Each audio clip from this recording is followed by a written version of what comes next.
Hey everyone, welcome to the Hangout. A few minutes late because I couldn't have sound for some reason, and I just didn't know why. So welcome to this shortwave radio Hangout for Friday. Nice to have you on board. And so I had a little problem. For some reason, when I would put the sound on in the Hangout stuff, it just didn't work. There was no sound at all.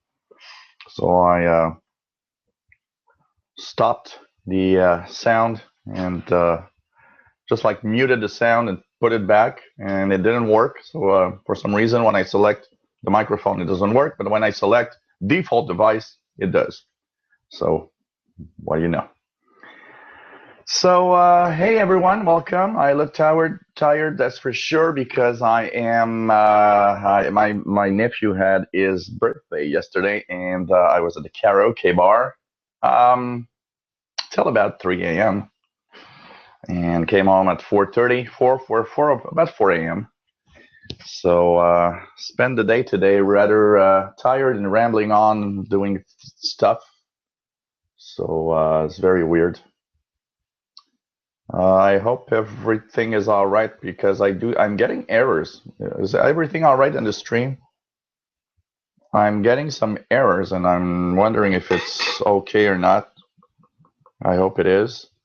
So hello everyone, Buster Brown, Driver Films, Scotty Tier 6, Javas. Well, I'm really looking a little too much here. So so here goes. Gilles has a black belt in karaoke. I like it.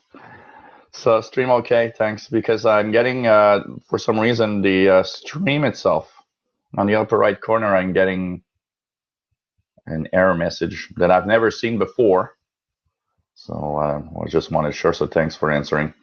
Hey Ray, Nova Scotia, -1 degrees. It's +6 here, Ray, and sunny and really spring-like conditions. Very, very beautiful. Scotty Tier 6A Driver Films. Nice to have everybody. Mute Zone, welcome to the Hangout. Cook Rick. What do you have? Hey Calvin. Nice to have you on board. Hey Want to Know, welcome to the Hangout. So nice to, yeah, it's been a while, Mute Zone, since you've been here. That's true. So today we are in the Wideband Hangout. The Wideband Hangout is every 2 weeks on Fridays, and technically we talk about the focus is more on scanner radio, VHF, UHF, but I prefer to have it on everything. So if we talk about long wave, medium wave, shortwave, quite all right. We can talk about pretty much anything. Radio-wise, I don't want to just put it in one place, and also because on the VHF, UHF side, I got less to say about what's happening or what we want to talk about. So, we can complete with other subjects of radio. And today we're going to talk a little bit about the 30 to 54 megahertz VHF range, or what often scanners call VHF low. VHF low is what most radios refer to when we talk about 30 to 54 megahertz. Some go 30 to 50, but there's 30 to 54. I want to include the 6-meter amateur band, which is a very, very interesting band. So, hey Gerald, welcome to the Hangout. Nice to have you on board. And yes, I've been reading all of your little posts, messages you've been sending me, and your eBay links. So keep sending them. It's really cool. I really like it. So I hope I don't look too tired. And we're going to have a nice little hangout today. So, of course, as usual, I have my Fin du Monde beer, which will probably put me a little back into the more of my usual self. today. So I've got a few questions also that if some people have been asking about scanners and stuff, and we're going to answer that also. It's nice to have everybody on board. So this week, like I was saying, this week I really, yeah, DX is actually walking around, not really knowing what to do. I left the door open on the back, but the problem is there's this other cat that is actually coming in my home if I leave the door open. So I don't want to leave it too much open. I like it to, because it's now kind of nice outside. So I thought, it's nice to leave the door open. You can go out and come in as he wishes. But the other cat actually looks, and when he sees nobody, he comes in and he eats all the cat food. So I have to check. That's for sure. So nice to have everybody. Hey, Stephen Cooper, welcome to the Hangout. Nice to have you on board. So in the range of VHF frequencies, and I'm doing this on the shortwave channel. We're going through 5 megahertz segments, talking about what we can hear on the shortwave bands.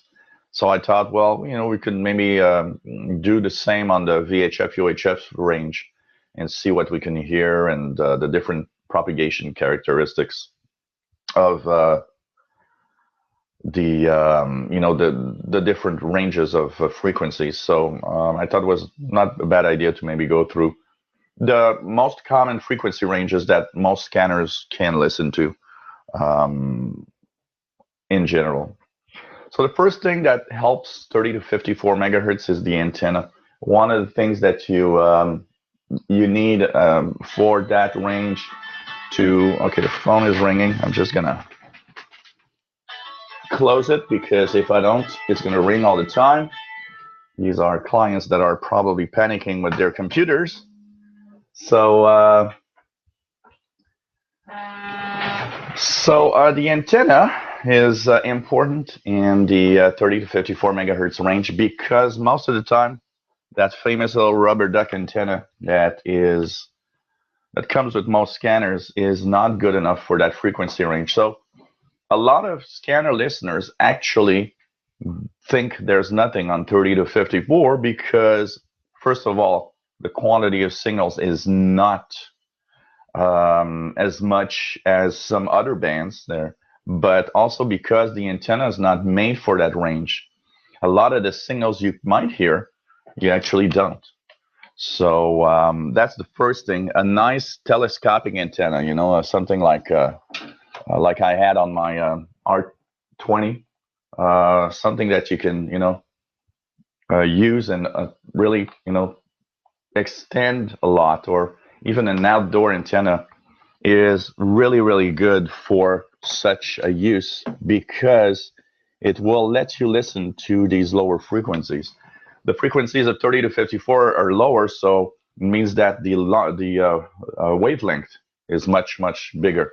It means also that you need a bigger antenna to get the most signal out of that.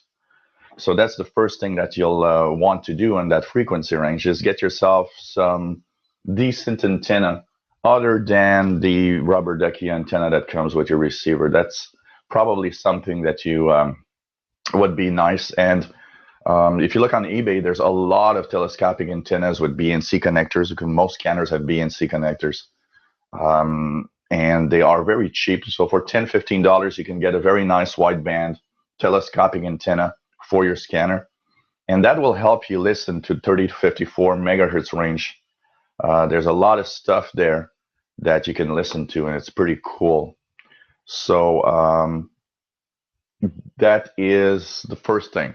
Get yourself a decent antenna, and it's going to really, really help in that frequency range for sure.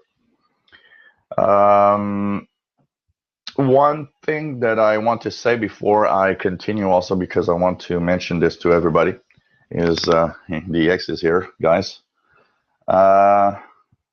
One of the things I want to mention is that starting next week, The Hangouts are going to be at 2000 hours Universal Time instead of 21. And the reason for that is because we are changing our time here in Montreal this weekend. So we are going to move forward 1 hour on the night of Saturday to Sunday. And North America is moving ahead this weekend. So I want to keep the Hangouts at the same time local, which is 4 p.m. here, because I like that time frame for a Hangout. So starting next week, Hangouts are always going to be at 2000 hours UTC instead of 21.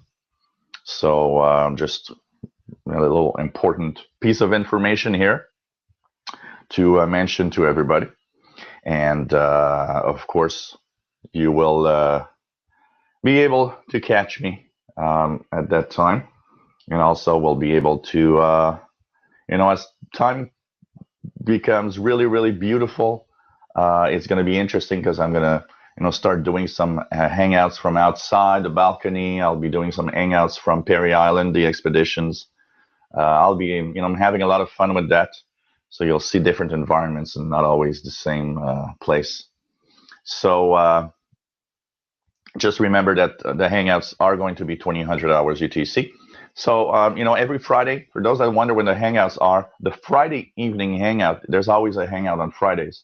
So every week at 2000 hours Universal Time, you will see either the wideband hangout like I'm doing now, and you'll also have in between, because this is every 2 weeks, in between is going to be the shortwave tuning hangout. So next Friday, 2000 hours Universal Time, we are tuning the bands on shortwave, and that's going to be pretty cool, I think, to have all of that and have different places where I'm going to do hangouts. I even thought of doing hangouts from the park. There's a park very, very close to where I live. Just take the camera, the laptop, and just have fun doing hangouts pretty much everywhere. I think it's going to be cool. So it's going to be pretty cool, and I think it's going to be fun. Hello, Anton, Belgium. Welcome to the Hangout. Hey, JR. Nice to have you on board. Hey, Roger, AB8MQ. Welcome to the Hangout. And it's nice to have everybody. So, no, not next week, PLF. By the way, hello. I think I didn't say hi, PLF. Not next week because it's still too cold, but in the next, I expect with the weather we're going to have in the next month and a half, we're probably going to start having the first hangouts from outside. The first one's going to be on the balcony here. And as the time gets warmer and, everything gets even more interesting, it's going to be, of course, I'll be doing them from some parks and from Perry Island and from different places around town. The only thing that the only problem I'm having right now is how I will, power everything. The biggest problem is my laptop, because the laptop, doing a hangout, I don't think the battery on the laptop lasts more than about 90 minutes, because it does ask a lot of power to do the hangouts, power the camera, send that stream. For the internet, I have no problem. I'll use my iPhone, and I've got a battery pack at 20,000 milliamp hour battery pack that I can plug the iPhone on. So the iPhone is not a problem. It's going to have power for many hours doing hangouts. It's really the laptop that I'm not sure how I'm going to power it. That's something I'll be checking out. I'm checking for high capacity batteries for the laptop on eBay, and I saw a few, so I'm going to check it out to see if it, I can do something. Because I'd like, if I do hangouts from Perry Island, I don't want them to be just 60 minutes. I'd like to have the same amount of time possible that I would have normally on the when I'm at home. So that's the problem. Powering everything is going to be the problem. Cheers, everyone. It actually feels good. So, one question here that comes from Dennis. Dennis, that is in the state of New York. And he says that he's seen some discount antennas for scanners at a local electronics store, and they're on sale because they don't want to sell antennas anymore. So he says that he could have one cheap or discount good for scanner radios. Yes, they are. In general, discounts are good antennas. So if you're looking for something, I think you should get yourself that discount, especially if you get it cheap. A good, discount is probably going to give you some really nice signals. You just have to, set it up outside. One of the things to be careful if you do use a discount, though, if it's, you don't tell me what scanner you have. Tabletop scanners will most of the time handle outdoor antennas good, but I can tell you one thing: these little portable ones are usually not very good on outdoor antennas because they overload too easily. They crank up the RF gain in here because they know that we're having a little cheap, crappy, antennas. So they're just cranking up everything. The problem is that most of these portables overload very easily when they are on an inside antenna. And that's going to be really the major problem maybe that you'll need to check for. But apart from that, you know what? A discount is really going to have a very nice, be a very nice antenna, basically. Scotty TR6 says, I have a discount installed in my attic. Very good performance, and it is protected from the weather. That's a great idea, by the way. Have it, in the attic for sure. Another thing that you need to check out for that discount is that if you intend to listen to very high frequencies, and I mean UHF and up, like 800 megahertz, 900 megahertz, 1 gigahertz, the coax or the line feed that comes from the antenna to your scanner, you'll have to buy high quality line feed because the coax, regular coax, at the low frequency ranges, like at 30, 50 megahertz, and that part is usually okay because the loss is very low. But the higher you get in frequency, the more loss you have. So there comes a time where you need to think about better cabling. I have regular, coax here, RG58 or something like that. And I mean, when I listen to my ICOMs, VHF, UHF in the signals, it operates well at, up to maybe 400 megahertz. But when I go higher in the 800, 900 megahertz, I notice that there's a lot of loss and the signals are much, much weaker than they should. So that's something to check for depending on where you're going to listen. If you listen on lower frequencies, 2-meter amateur nets, it's not bad. You can use regular coax, and at that frequency range, 100, 145 megahertz, there's still not a lot of loss. But the higher you go in frequency, the more loss there is. Hey, S1 and G0, welcome to the Hangout. Driver Film says, I use a Moonraker mini scan for my Burkett 125 XLT. So, these are nice little antennas, and they do, give good performance in general. And through the email, just going to check out if people are checking in. Hey, William Helms from the email. Nice to have you on board. Good to see you also. And thanks for checking in through email. What do we have? We also have Hey Scott from Virginia and 5XTC, 73 for Virginia. Cool. Weather must be nice in Virginia. Seems that all of the East Coast been enjoying really warm weather this week. Even here, we had not yesterday, Wednesday afternoon here, it hit 17 degrees, plus 17 degrees. It was really, really beautiful day. I went outside and I just, I just wanted to stay outside because the weather was just too nice. Hey, Philip. Nice to have you on board also via email.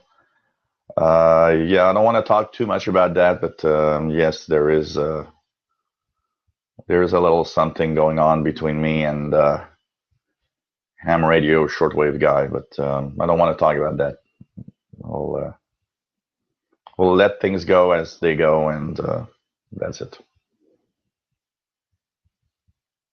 And by the way, you are watching a show that you cannot copy. I don't allow any copy in part or in full of this show to use on any other YouTube channel. So this is copyrighted and my own stuff. So if you use this in another channel, there will be consequences. That's for sure. Gerald says on the Canadian government frequency band info page, they say 50 gigahertz is open to all and don't need a license to transmit. Really? 50 gigahertz? Wow, that's high frequency. 50 gigahertz. Wow. That's interesting. I didn't know that.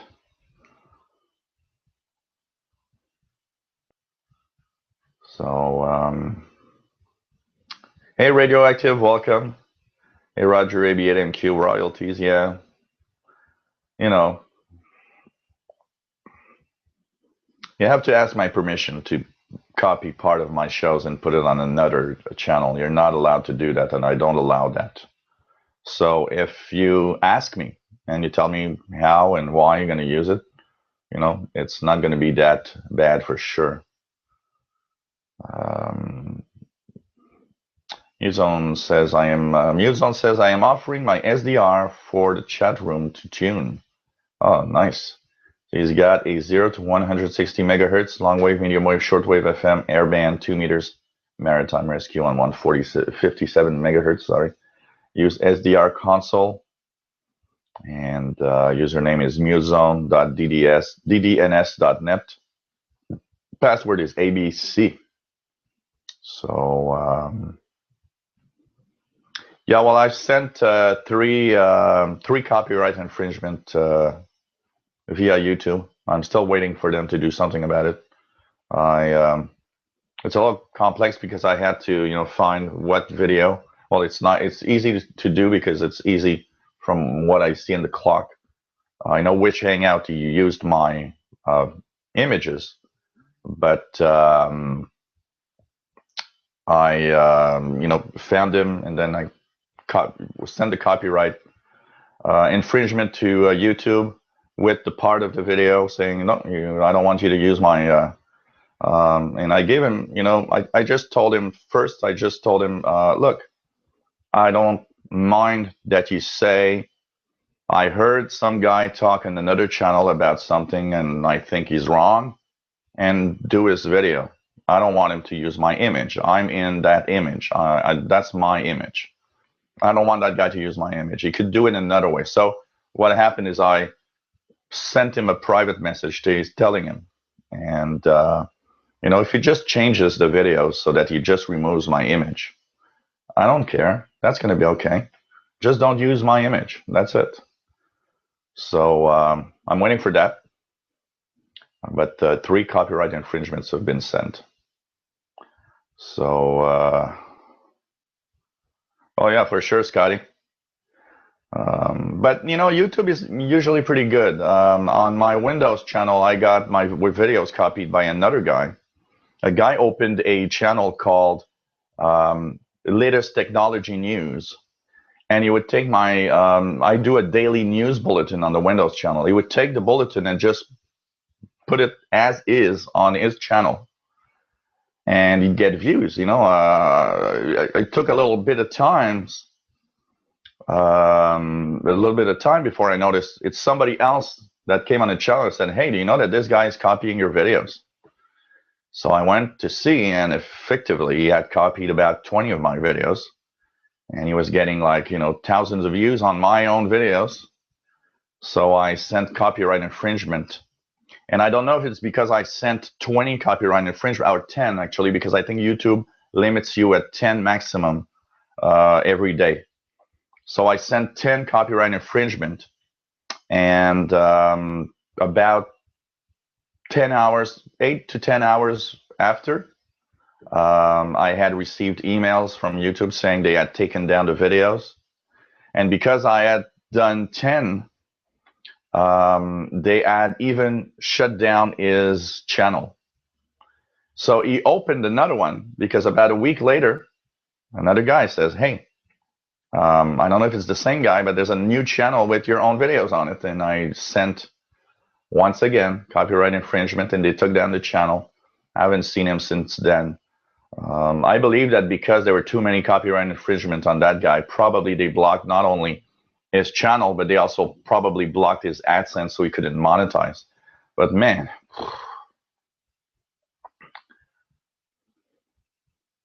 yeah, that I don't mind. When they link my videos to a web page, I don't care. It's okay. You can link my videos on a web page because I get the views. So I get the views and I get the monetization. But he would take it and copy it and put it on his own channel.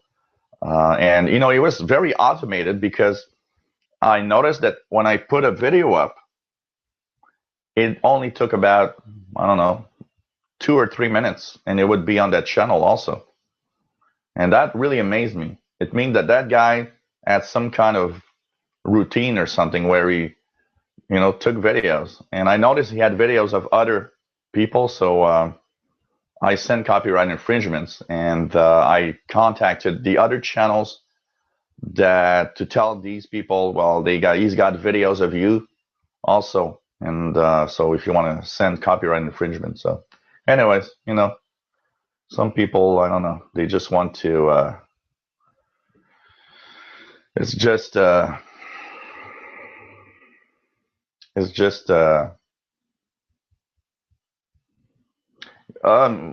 Muzone, I think it's okay that you announce your SDR details in the chat room. I don't see what's the problem. It's actually cool. People can tune it and use it if they want. I don't see a problem.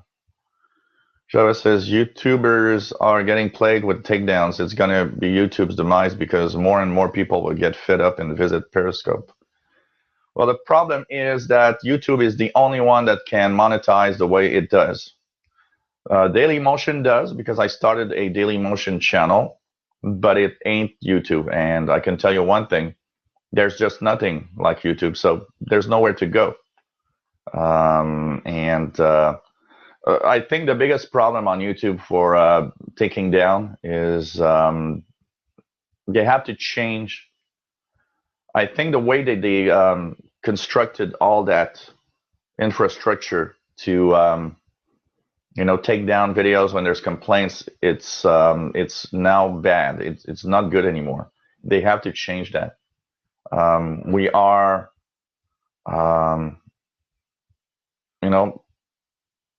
we are at a time where they really need to actively be more careful about what's happening. And I think we really need people that we can talk to. And that's the biggest problem with YouTube. There's no one you can talk to. And that's a hell of a problem, I can tell you that. But, it's life. It's like,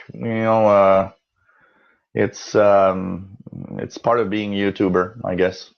People copying your stuff, people not liking what you do, people trolling you, people, I'm at first, the first times it happens, you're like, okay, you're sad and you're like, what the hell?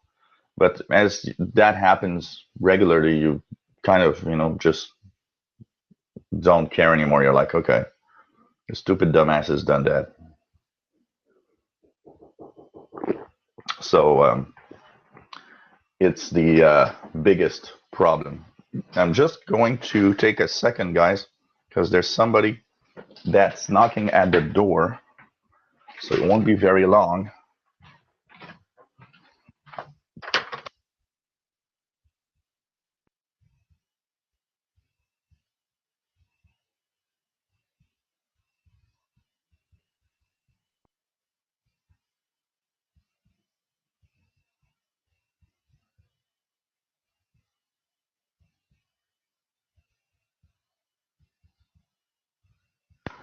Okay, I'm back. My next door neighbor is a 84-year-old lady, and her TV doesn't work well, and she doesn't know why. So I'm gonna go see that after the show. So it's just incredible, anyways, how that happens. That's for sure. I can tell you that.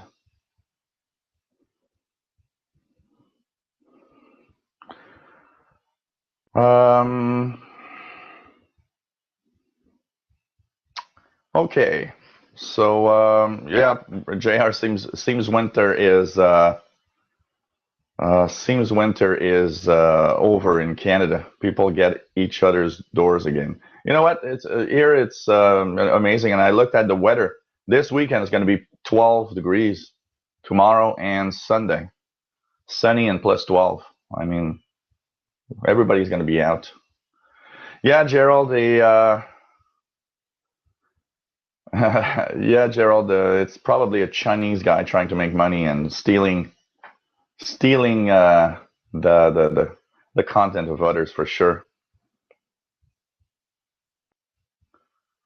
PLF, the SDR, you need to install a software called SDR console on your computer.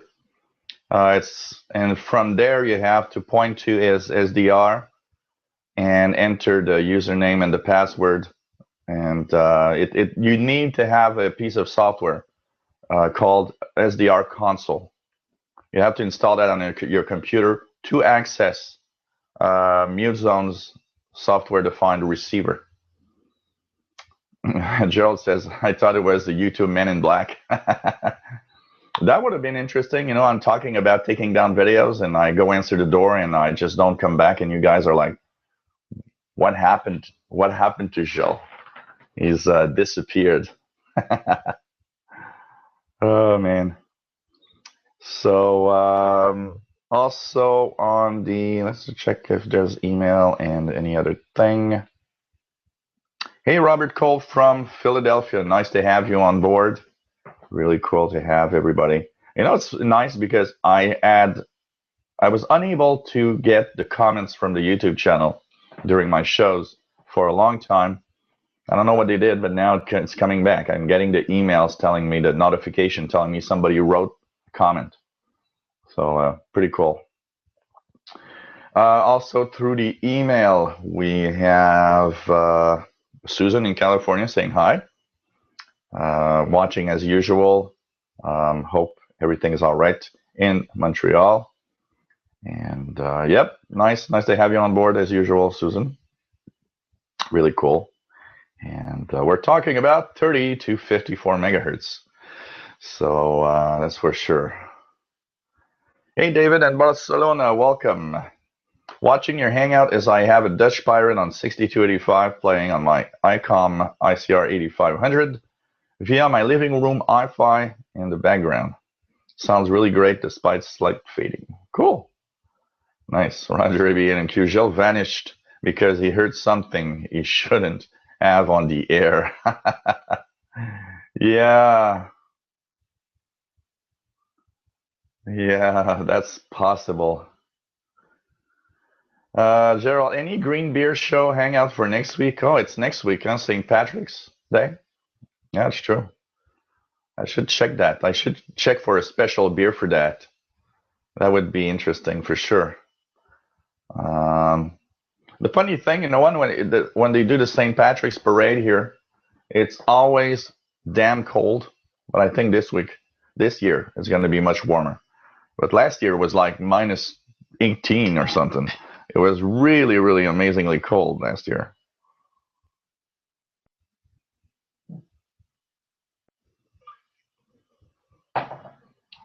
So,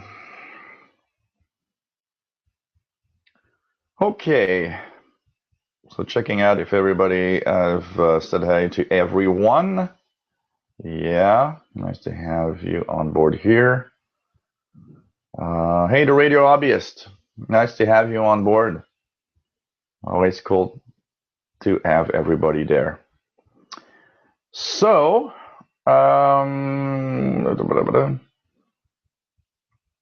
Gerald, special 2 beer or 3 beer show. Oh man, if I would drink 3 beers like this, you'd see me sleeping in the chair at the end of the show. Not even in the middle. Hanton, Belgium, how's your wire antenna?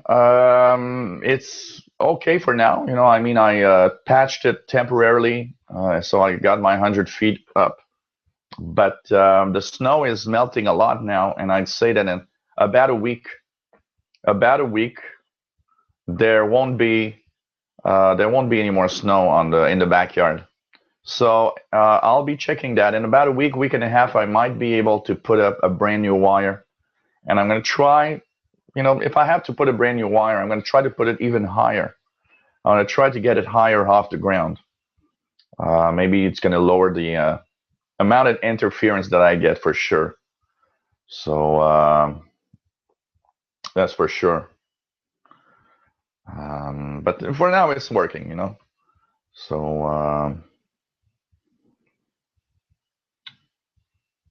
well, POXAC pagers are not just hospital pagers, Javas. They are pagers in general. I've got tons of pagers here, and there are a few channels left with pagers, and there's all sorts of things. It's not just hospital, but there's not that much interesting. It's just for the fun of decoding the pagers that's coming in, because there's not that much to do with that for sure. Driver Film says Guinness equals food in a glass. Well, we have a saying here that says that a beer equals a steak. That's what they're saying here. Yeah, so I'm having a big steak. News on ginger beer for me because I cannot drink real beer anymore. I am now a weakling. Oh, you know, it's okay. Don't have to drink beer to be a man, for sure. A lot of people fall asleep when they drink alcohol. You know, there's a friend of mine, when he drinks 2 or 3 beers, always sleeping on the couch. So when I invite him for parties, it's funny because everybody's having a party, but he's sleeping. After 2 beers, he's sleeping. And then he wakes up, party is over.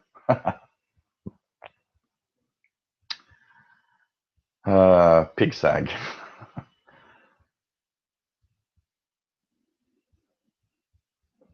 Try putting the wire in the opposite direction. You know, I have very little control onto how I can put a wire. I basically have to. It's probably the only thing that I can do is use whatever there is for me to put up a wire. So my only way I can have 100 feet is to put it in that same position, technically. So yeah, Calvin, that is a good question. Who uses pagers anymore? I haven't seen one of those in ages. I remember they were really popular in the 90s, though.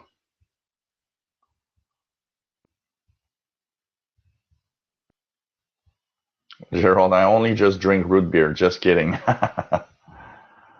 Oh, man. Scotty says, my friend is proud of how much he can drink. I said, that's not a talent, that's a symptom.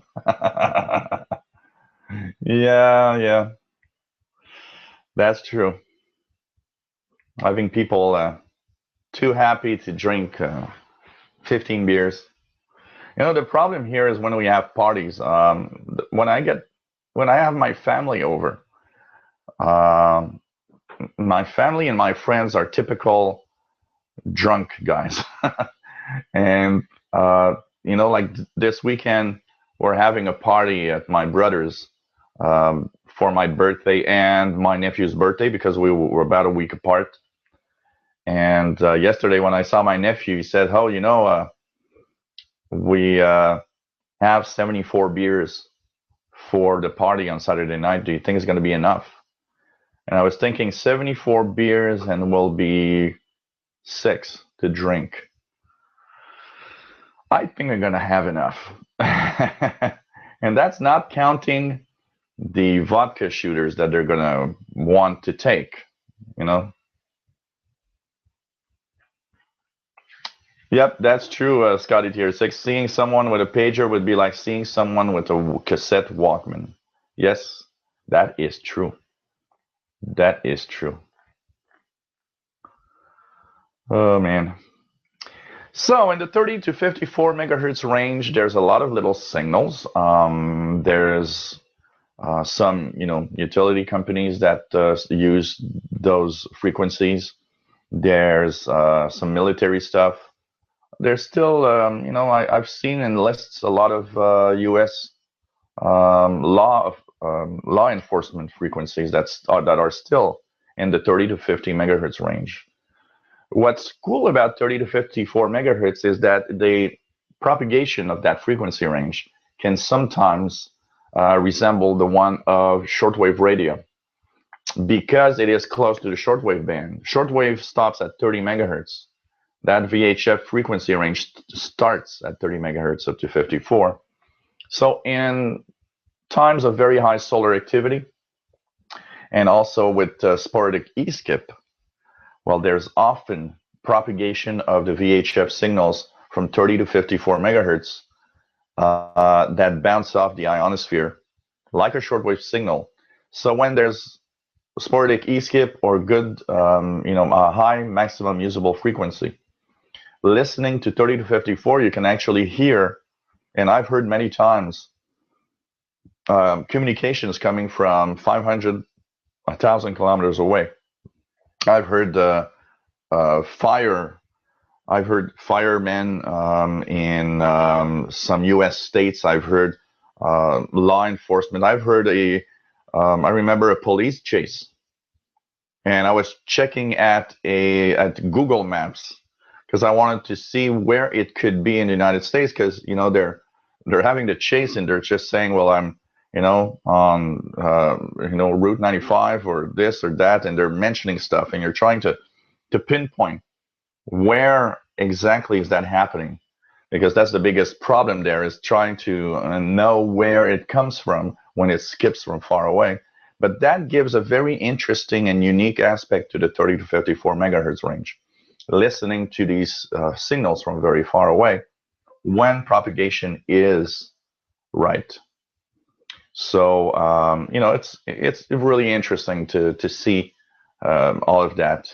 You see, Radioactive says we have state police on 42 megahertz. So there's still a lot that can be heard on these frequency ranges for sure. One of the parts that I love about that range is the 6-meter amateur band.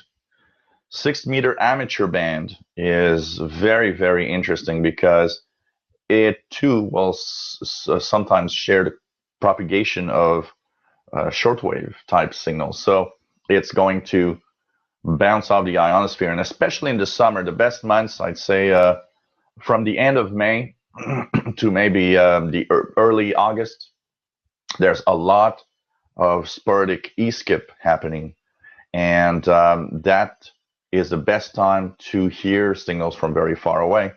And on the 6-meter band, if you have single sideband capabilities, it's really cool because you can actually listen to lots of amateur radio having contacts around 50, 100 to 50, 200 in upper sideband.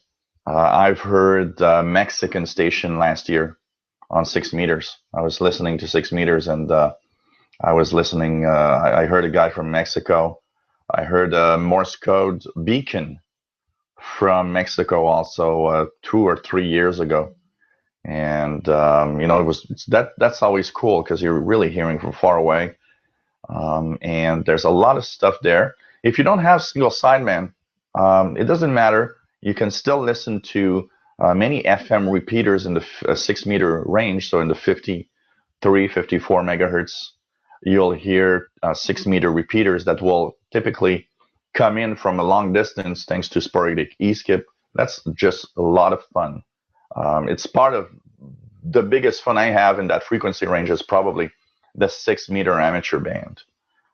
It's really, really amazing what you can hear when propagation is right, basically. So that's for sure.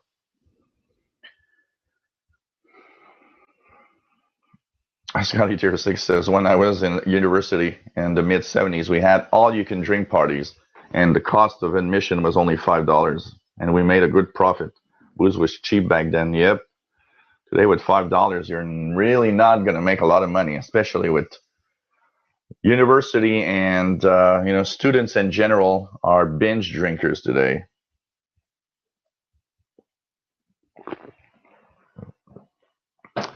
That was back when sex was safe and motorcycles were dangerous. Yeah. Roger AB8MQ says, my city's water and street works on 30 megahertz. That's interesting. So there's a lot of stuff there in 30 megahertz. It's very, very surprising. Chavez says, everything here in Oklahoma City is on 150 megahertz. So, JR, yeah, okay. It's very interesting. And it's one of those things that you can actually, that is very interesting to go through. And that band, like every band, and I always say it, is that you have to tune in and just let your scanner, make a limit scan and choose, 30 to 54 or 30 to 50, depending if your scanner can go to 50 or 54, and do a limit search and let it search all the time. That's the best way that you'll get acquainted with signals from your area first.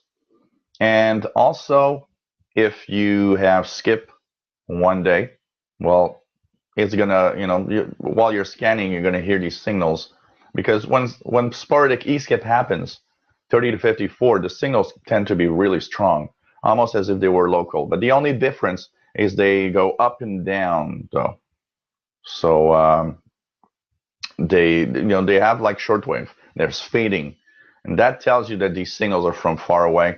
They're bouncing off the ionosphere because there's fading in the signal. And there are almost no more, but one frequency range that is, I think it's blocked in the United States, though, the 46 megahertz cordless phone band. I'm not sure, but is it blocked from US scanners today? Is that one of the frequency ranges where they removed the capability? I'm not sure, but if you have an old scanner, there's probably not much anymore in the 46 megahertz. But that's where we had the second generation of cordless phones. First generation of cordless phones was in the shortwave, mediumwave band. They were on 1.6, 1.7 megahertz. I remember my mom had one, and it was a 1.7 megahertz cordless phone. And that was the first generation. And those weren't really good. But the second generation was much better, and that's the generation.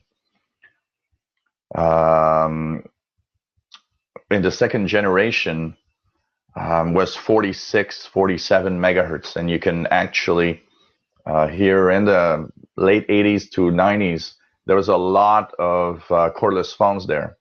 Today, I've been scanning because I'm always curious, is there someone somewhere that still has an old cordless phone from the 46 megahertz range? Every time I scan, I don't hear anything, so I probably think that most people have moved on to 900 megahertz or the 2.4 gigahertz or stuff like that. But it's still interesting to tune around and see. Also, just below 50 megahertz and 49 megahertz, there's a lot of baby monitors. If you live in a city, if you live in a area where there's a lot of population around you, tune 49 to 50 megahertz, you will hear baby monitors. There's a lot of them there. And baby monitors, you know, people don't think about it, but baby monitors are open microphones in your home. Baby monitors are, you know, you put that in your home, people don't think, people don't understand the way it works. But one of the things that it does is broadcast everything you do and everything you say to everybody else that has a scanner to listen to that frequency range. And that's pretty interesting. Most people don't know. You know, I tell my friends, I have friends that, you know, they just got babies and they buy baby monitors. And I always tell them, hey, don't leave your baby monitor on all the time. Only turn it on when you want to listen if the baby's okay. But when you're doing something else or when the baby's not in the room, shut it off, because it's like an open microphone in your home. You hear everything from baby monitors. And it's so sensitive, you can actually almost make, you know, you can almost hear them in every room of their house. It's just amazing. That's for sure. Scotty TR6 says, no 46 megahertz cordless phone left in my area, but there are a few baby monitors, mostly boring, but sometimes, ooh la la. Yeah, you know, that's the thing about baby monitors. Most of the time, it's like, you know, one of the very strong ones I hear here is actually in the 900 megahertz range, but usually it's like only you hear them listening to the TV, and that's it. But sometimes, you know, they have conversations and you're like, okay, that's, okay. Scotty's a RF peeper. Okay. I am also. You know, there's a side of us that's kind of, you know, we want to hear what's happening in other people's homes sometimes.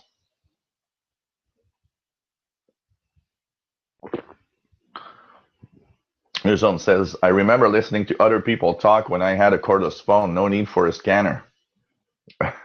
That's true. And the old, before they made these security codes for the cordless phones, you could actually hear pretty much everybody, and you could hear the conversations. I remember in the early 90s, I was living where I was living. My next door neighbor had the same Sanyo cordless phone that I had. And one day, I unplugged the base station and I turned on the headset, and I forgot that the base station wasn't on, and I could hear my neighbor talking. And I was like, hey, that's my neighbor. I could recognize her voice. And one day she wasn't at home, so I tried an experiment. I unplugged the base station from my phone jack, and I turned on my phone, my handset, and I could actually call from her house with the same phone. So that meant that if I would have been a bad guy, I could have done, like, you know, hours and hours of long distance phone calls over her phone line using my phone, which was quite amazing. So that changed when they started with, you know, because a lot of people probably complain at some point. So that changed, and they had phones with security codes. And that's why most phones today, before it can actually access your base, you have to put it on the base, and it beeps to let you know that it matched the security code. And now the base is only operable with that handset. And that's a security feature, because too many people could access other people's phone with that, for sure. So, you know, there's some stuff to listen to for sure there. And, you know, the baby monitors, I'm sure if, you know, I always thought that if I would go out and have a walk someday, I wouldn't be surprised that there's still somebody somewhere here and there that still has a 46 megahertz cordless phone, for sure. So they called those phones social media back then. Oh man, that is true. Start a pirate radio on the baby monitor frequency. Radio Gaga. That would be nice. I actually have a pair of old transmitters from a wireless set that I was using when I was making. Actually, when I was taking long bike rides, I bought two headsets, voice activated, and they are in the baby monitor's frequency. And I still have them here. I could actually start that and just broadcast music with it or something, and just would be just surprising. And pirate pirate station and their baby monitors, and you really blast with a lot of power. So like all the baby monitors all around you are now just getting your signal, and music is playing on the baby monitors. Oh man. Radioactive says our courthouse, they have a 74 megahertz wireless mic that I can receive. I can hear all the court cases better than Judge Judy sometimes. Oh, that's interesting, hearing all of that.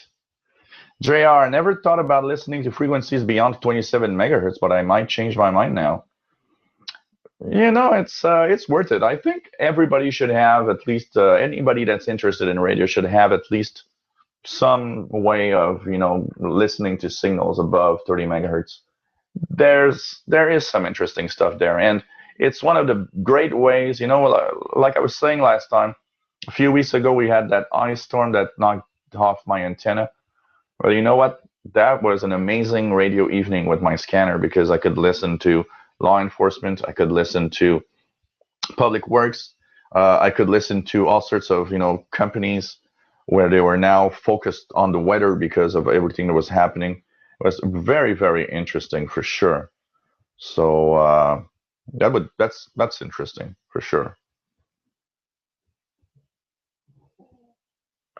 Driver Film says I sometimes do a full scan, never know what it can pick up. Yeah, it's surprising. And even though some more and more signals are encrypted, one of the things for sure is that there's a lot of signals that's not encrypted. And anytime you do a scan, a band scan, it's pretty amazing what you can hear. I can tell you that. I can tell you that. Mute Zone says, I sometimes feel like calling people with the old analog cordless phone plus baby monitors and tell them to turn them off and use something else because I hear everything. Oh, man, yeah. Scotty Tier 6, I used to hear people in my area order pizza on their cordless. They would give the address and credit card number. Talk about a security breach. Yep. I always say, today most of the phones are encrypted, but you got to be really careful of what you do. One of the funniest things that happened to me is where I lived in 92, 93. I was next to a McDonald's restaurant, and I would hear the wireless microphone of the order. So people would just drive in and order at McDonald's. And I remember having fun one evening, and I would just sit down, and they would always give the order, the total of the order, what it cost. And I was thinking, hey man, I'm gonna calculate in 3 hours how much money they make at a drive-in at McDonald's. And I can tell you that was amazing, amazing. A Friday evening, it's amazing, insane the amount of money that gets in the drive-in at McDonald's. And it was just so funny because I would really hear, the signal was like an open carrier all the time. And when a car would drive in, I'd hear like a beep.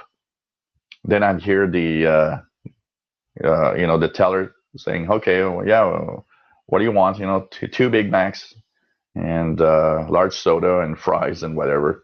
And it was kind of funny. You could hear all the orders of everybody in the McDonald's drive-in. That was funny, and I would guess that still maybe works today. I wonder if they still. I haven't done that in a long time. I should have a walk because the McDonald's not very far from here.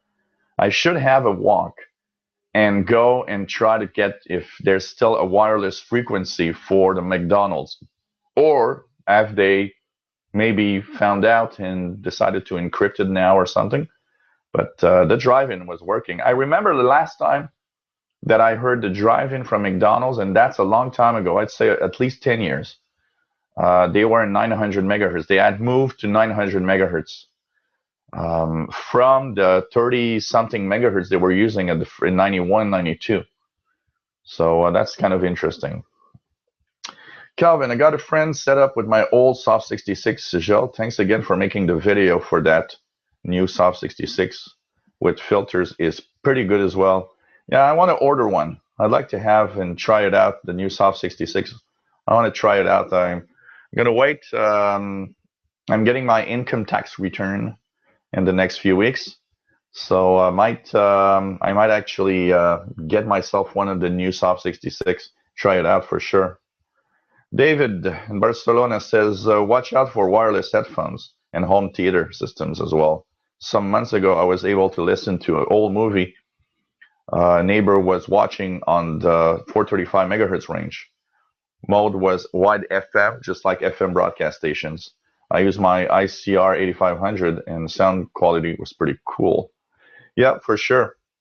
That's why I always choose specific, like the wireless mic that I'm using to make these shows live. It's encrypted 2.4 gigahertz, so that I know that nobody can listen to me anywhere else when I talk through the wireless microphone. I don't really care. People would just say, "Man, okay, this guy's doing some kind of show or something." But I don't know if I ever use the wireless microphones for some other use. At least I know that it's encrypted, and I always check for encryption. Make sure that everything's encrypted. And when I buy a cordless phone, I don't have any more cordless phones here, but because I use my cell phone all the time. But if I would buy a new cordless phone, I would still make sure that it is digital wide spread spectrum, they call digital spread spectrum encryption, to make sure that nobody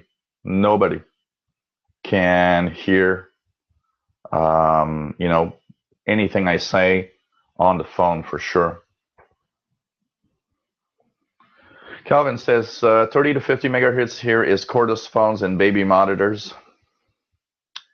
So Driver Film says had the same here, although they stopped a few weeks ago. I wonder if they saw my video. Oh man.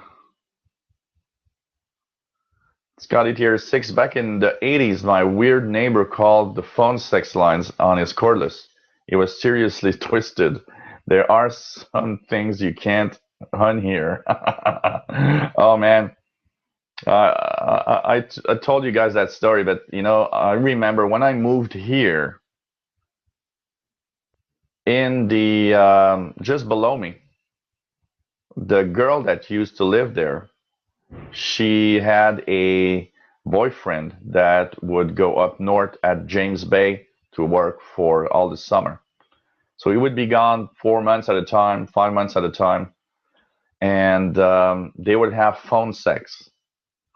And I would hear that on the scanner. And I just remember the first time I heard her doing phone sex, and I went out to get my mail, and she was just standing next to me. And I don't know, it kind of changes the way you look at someone after you heard that person have phone sex for some reason. Newzone says, I think I received the Taco Bell restaurant comms via F2E skip on the 33 megahertz range from the US. Do they use that frequency range? Well, I know that McDonald's in the 90s used 32 dot something megahertz. So I think there is a range there And I wouldn't be surprised that you heard that at 33 megahertz, because McDonald's was at 30. I'm trying to remember. I think it was like 32.480 back in the early 90s. And so I would guess, you know what, that some restaurants are probably still on that frequency range. But this weekend is going to be a nice weekend, and I got like at least 7 or 8 fast food joints with drive-in around where I live. I think I'm going to take my scanner out tomorrow, put it on my jacket, and scan for some frequencies to see if I can still hear some drive-ins from these restaurants for sure. Scotty Tier 6, some guys used a cheap eBay handheld transceiver to punk the local drive-thru. There are vids on the tube thingy. Huh, interesting. Interesting.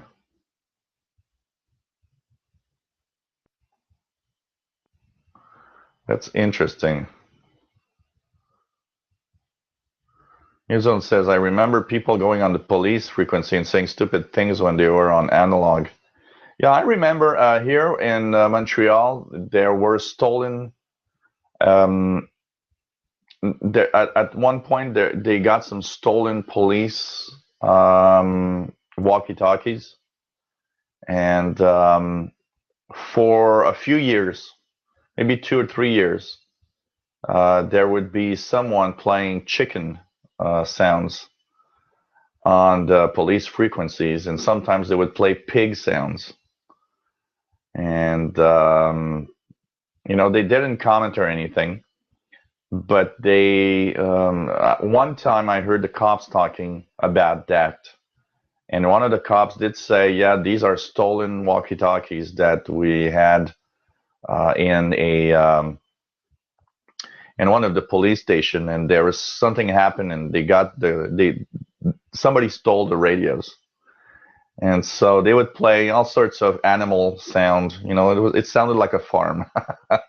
So there was chicken, pigs, anything. It was just, and it happened. We heard it maybe a year or two, and then it just vanished, and we never heard it again, for sure. For sure. It's possible, Scotty Tier 6, that they use wired intercoms, the pumps for petrol stations, because I think that one of the reasons they always were wired is because of the almost impossible but slight possibility that a radio transmission could maybe set gas on fire. And that's why they use, wired intercoms instead of wireless. So, hey V2NGO, welcome to Hangout. Nice to have you on board.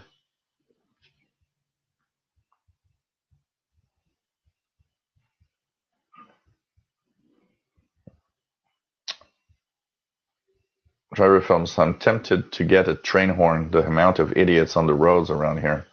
Oh man, I can tell you, just amazing. You know what? I on the roads here, when I see people how they go, I always kind of feel that we should have the possibility to remove somebody's driver's license because they're just too dumb using a car. That's for sure. William Helms says, I used to have Haitian neighbors who spoke Creole in my apartment complex, and I would hear them on their cordless phones near 46, 49 megahertz on my Pro 94. I never understood them, but technology is great to use. Yep, that's for sure. These phones, I still hear some phones today. If you guys want to hear some cordless phones, your best chance is from 900 to 930 megahertz. Scan that frequency range. I would say that if I scan in that range about for maybe an hour or two, I'll hear at least 1 or 2 calls. There are some people using 900 megahertz phones right now still. So that would be probably the best bet. Anyone wants to still listen to cordless phones, I think 900, 930 megahertz is that range. And by the way, you'll also hear baby monitors. Here I've got two baby monitors in the 900 megahertz range. One is at 906.400, and there's another one that's at 926.800. So two baby monitors in the 900 megahertz range also. So it's kind of interesting to see that, that you can still, listen to some of those stuff for sure. Newzone says, I remember the old days when 900 to 930 megahertz was full of mobile phones, but this was years ago. Yeah, that used to be a 900 megahertz range for some countries. 900 megahertz was one of the ranges for mobile phones. That's true.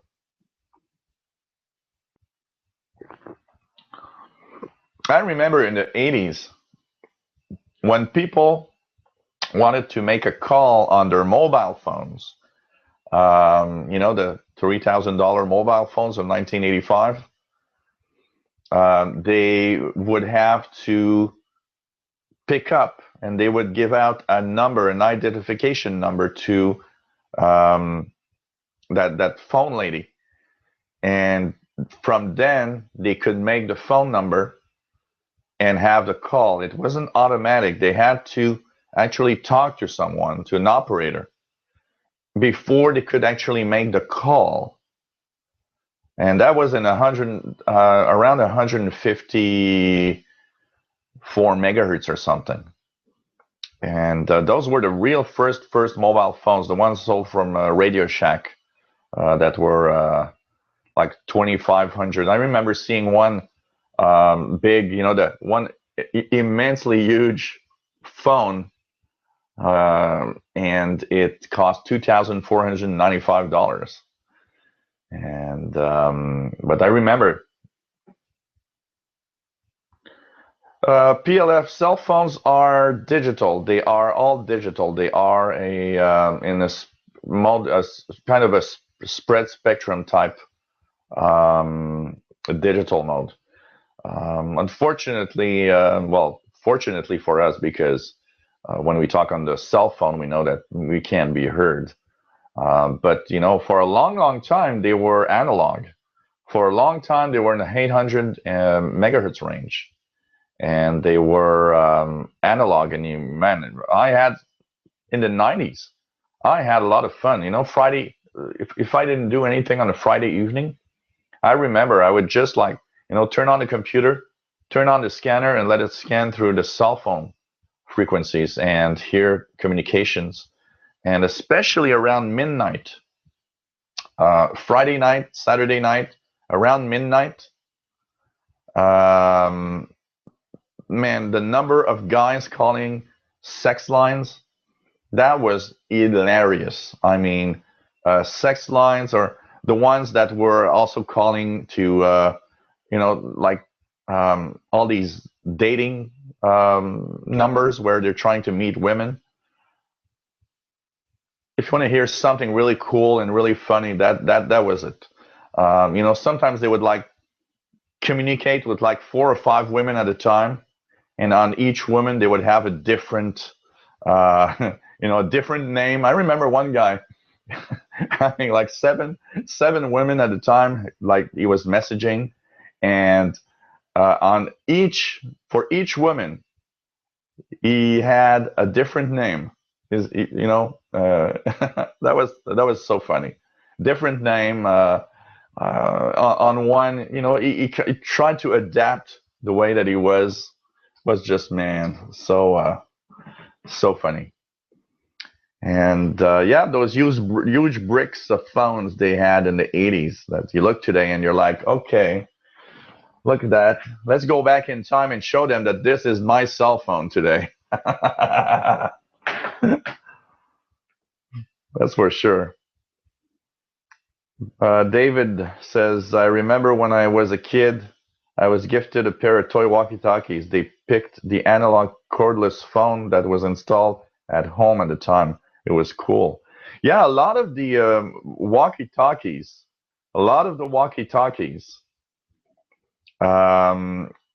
that were out, that were in FM mode, were often in the same frequency range as the cordless phones.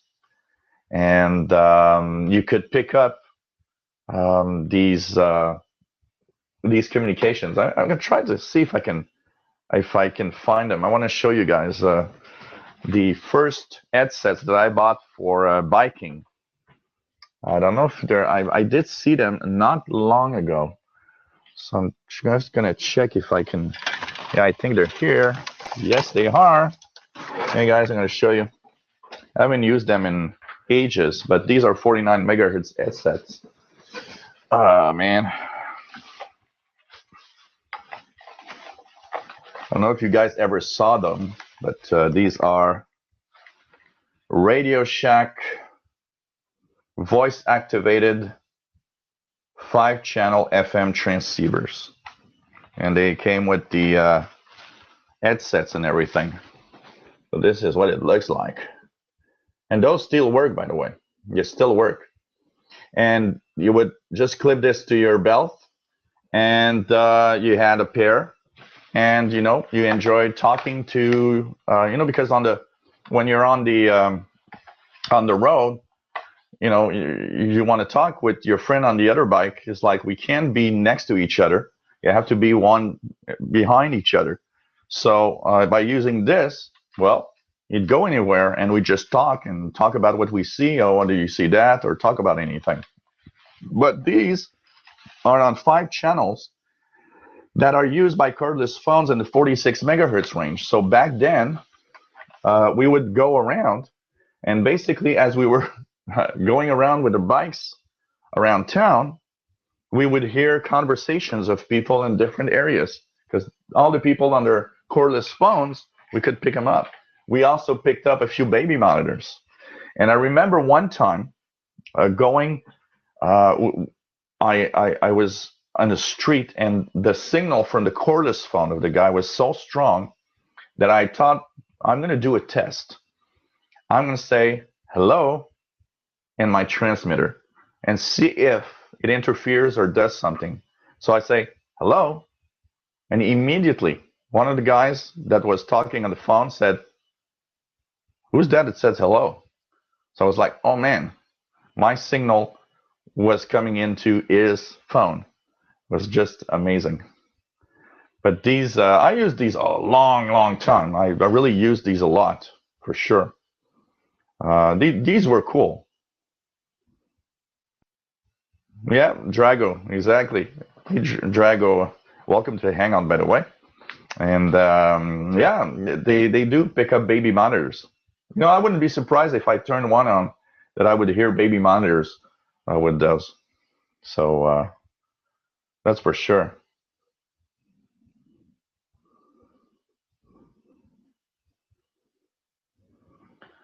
Scotty Tier 6, did you ever see the episode of Corner Gas where the guys were competing to see who could use the smallest cell phone until one just said, "Where do you get the cute Barbie phones?" The next scene, they all had the manly old Dynatac brick phones. Yeah, the headset is the weakest part of that thing. The transmitters are good, but the headset break really easily. One of them is broken, by the way, and that's what made me stop using them, because if they would still be okay, you know what? I think I would still use them today. They're still fully functional, and it's still pretty cool. But with FRS today, you get these FRS with these little earpiece, and it's very small. That's for sure. Hey, Steve, Australia, welcome to the Hangout. Nice to have you on board. So that's pretty cool. Gerald, are you planning of getting a new trunk scanner? I part of me says yes, part of me says no, and the part of me that says yes is my radio part, my geek part that says, yeah, that would be cool, a new radio in my collection with new capabilities of because my Pro 92 that I use, which is I don't know where now, that does trunking is an old scanner. And there are some better models today with more trunking capabilities. What maybe stops me from that is the price. I can't see myself buying a shortwave radio at $500, $600, or $700, but I cannot really see myself buying a trunk scanner at $400 or $500. I'm not sure I want to spend that kind of money for that type of radio. But who knows? You'll never know. Sometimes it's possible. That's for sure. I can tell you that. So you're watching the Wideband Hangout, and this is every 2 weeks on Fridays, starting next week, 2000 hours Universal Time, because we have our time change here in North America. And so we'll be happy to talk about anything. It's I call it the wideband. The first ones were VHF, UHF, but I thought that wideband was more appropriate because I don't want to block out any frequency range. I want to talk about anything. So if you feel like you want to talk about something shortwave, it's okay. And I just put the emphasis on VHF, UHF frequencies, but anything goes, and there's really no problem there. We have Daniel that is checking in through email, and he's saying that he's got actually he says that he recognizes, because Daniel is in the province, is near Chicoutimi, which is in the province of Quebec. So he sent me a message in French, and he says that he's recognized that the Pro 43 that's right here, he's got the same model, his only scanner that he ever bought in his life, still has it, still uses it from time to time, and enjoys the shows the first time he's watching it. And he says that it is fun because he had put the scanner away and haven't used it in a few years, and now he just got to take it out and put fresh batteries, because I'm giving him the I'm returning to him the passion of listening to VHF, UHF frequencies and seeing what's to listen to. Do I know frequencies frequencies of the law enforcement around his area? I don't really know much about. I would have to check and search. But if you search the web for Chicoutimi, police frequencies, stuff like that, I'm pretty sure you're going to have some of these frequencies available. I know that the provincial police, la SQ, is on 150 megahertz, so you can listen to the provincial police for sure on that frequency range. That's for sure. So, but if you search the web, you're going to find the frequencies. I'm pretty sure. Radio reference, that's true. If you go to a website called radioreference.com, I think is the web address. Just search for it on Google, radio reference, and you'll be able to get the frequencies, I'm sure, for pretty much everything that you can listen to in your area. Radioreference.com has a great list of scanner frequencies for pretty much everywhere. Probably one of the best references on the web but not everything is there. But there's a lot of stuff. I think you can check that out. Maybe there's frequencies for sure. For sure. PLF says, Gilles, are there new shortwave radios out in the near future? I haven't seen any announcements or anything. There are, when you look on eBay or you look at different places, there are new shortwave radios, portable shortwave radios here and there, small new portables. There's a few new Ethon radios. I've seen a few Degen, a few Texans. But I don't really, for the desktop type radio, I don't see anything new. I'm not even sure we're going to see much of anything on the new for tabletop models. But I would guess there's going to be surely a few new models this year. Texan is really working hard to make a lot of new radios. So I would guess Texan will have surely at least one or two nice new radio models this year for sure. That's for sure. So that's going to be something to check for. And there's still a lot of those, a lot of models available out there that you can buy. So that's pretty cool, At least still pretty interesting number of shortwave radios out there. It's just that, with announcements like ICOM discontinuing the R75, that's sad. That was a great radio, and it's kind of sad to see that they're stopping production of that radio. But, I think it shows that the tabletop models are not selling very well, I think. So they're trying to, reduce costs and make sure that they won't have any other. So, well, let's, cross our fingers and see for sure.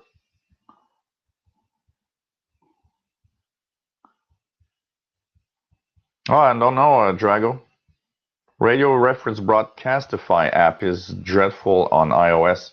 I didn't know about that app. I'm going to check it out. Scotty says, DX thinks you are talking to him. Don't tell him the truth. Am I talking to you? You're in love with me, I know. I'm in love with you too. Driver Film says, Texan does have the new PL365. I want to get one, but I want to see what other brands are like. Muzone says, a shame I have the R75 and I have picked up all sorts with it. It's an amazing radio. The R75, one of the best tabletop radios out there. That's for sure. That's for sure. So, Scotty says, hopefully ICOM will replace the R75 with something even better and maybe cheaper. It's kind of difficult, and I'm not sure. I'm not sure that they feel like they want to invest in a new shortwave radio. I think they're concentrating all their efforts on the amateur radio stuff, and I don't think that they are working. A lot of the receivers they do are, getting. A lot of the receivers they do are basically, part receivers from the amateur radio side that they put into a box for listening. Sorry. Just the door knock again. Just won't be long. Oui? Non. Oui. OK. Je suis encore dans mon émission. Est-ce que ça sera pas long. Ouais. OK, à quelle heure vous revenez? À quelle heure vous revenez? À quelle heure vous allez revenir? 8h30. OK, mais je vais aller cogner. Sorry, guys. Forgot to take the mic off, but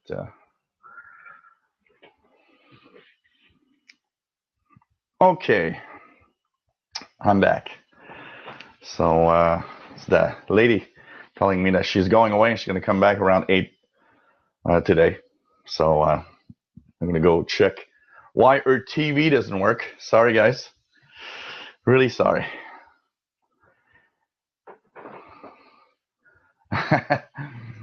Yeah, 84.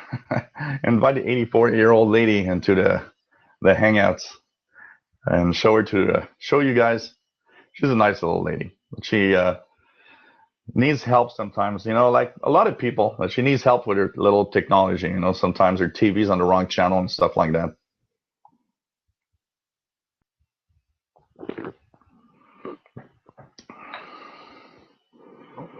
So,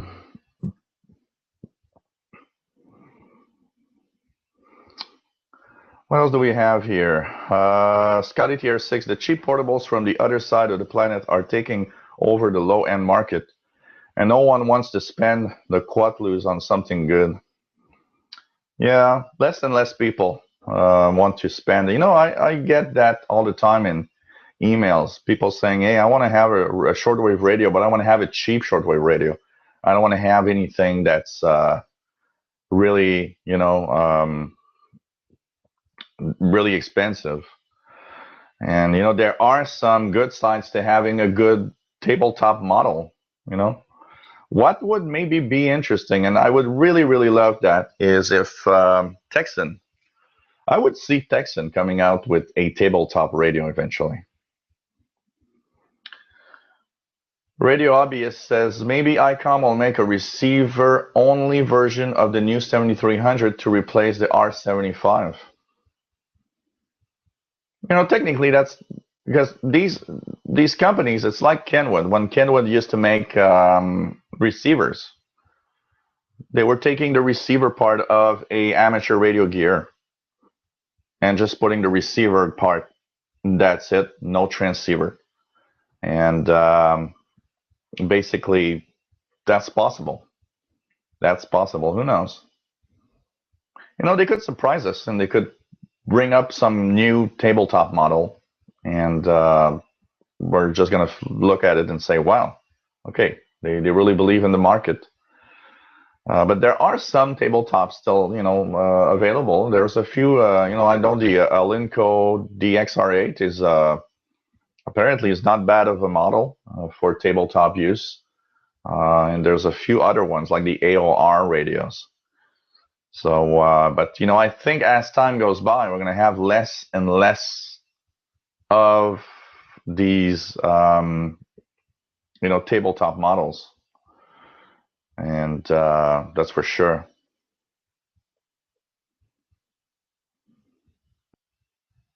Stan Cooper says we all want to know what she said.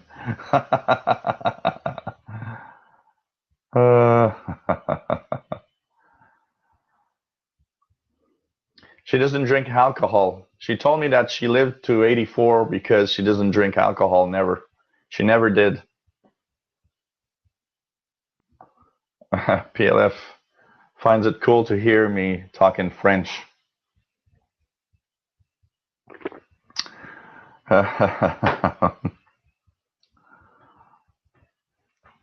David says, I think we will sooner see a Chinese designed and made tabletop receiver than ICOM replacing the R75 or the R8500 for that matter. I would not be surprised that one tabletop model will come from the Chinese. That would not surprise me at all. That's for sure. Driver film, send them to my channel if they want the cheap stuff. But I wouldn't be surprised. I would think that Texan will eventually bring out a tabletop model. That would be interesting. I would like to see one. I would really like to see one. That's for sure. JR, time to turn in. Thanks for the hangout, Joe, and have a good weekend. Have a good weekend, JR. It was nice to have you on board. And remember, 2000 hours Friday, the 18th, we're having a hangout. And also on Saturday, it's going to be the Tuning the Bands hangout, 2000 hours Universal Time. And on Saturday, the 19th, 2000 hours Universal Time, we're going to have the shortwave hangout. And the subject will be, what is there to listen to from 20 to 25 megahertz? We did 25 to 30. I will do 20 to 25 megahertz. See what we can hear.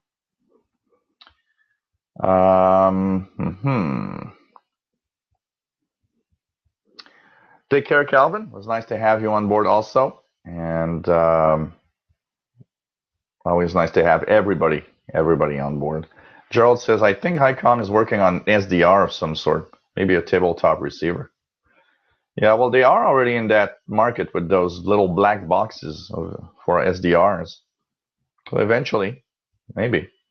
Ray says, I've heard good things about the Elenco. Yeah, I've heard a lot of good things. The only bad thing is the kind of jam-packed buttons. Apparently, that's probably the worst.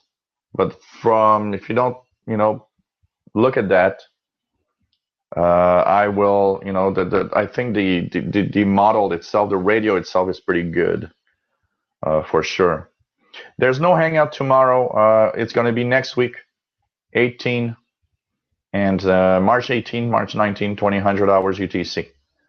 Tomorrow is not a Hangout day. So don't look for a Hangout tomorrow.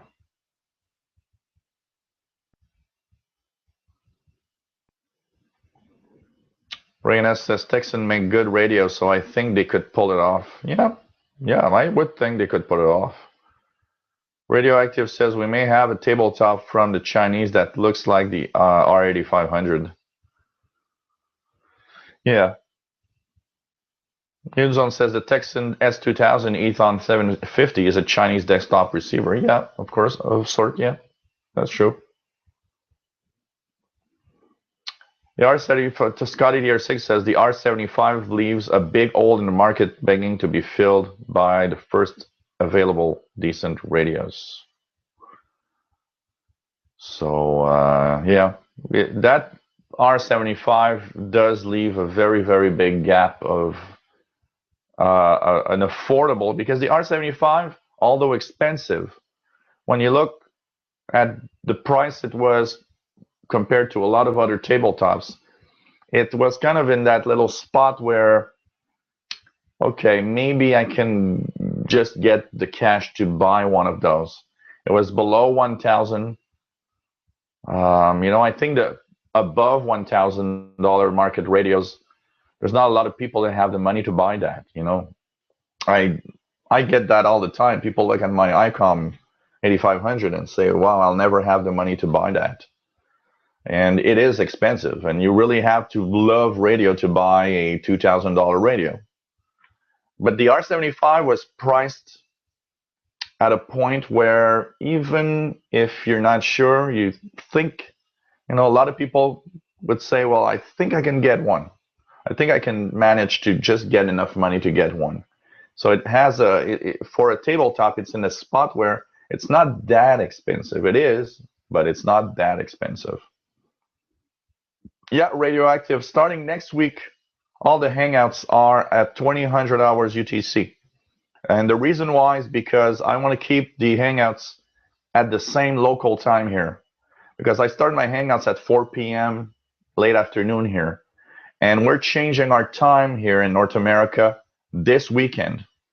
So that's why it's 2000 hours for the next Hangouts.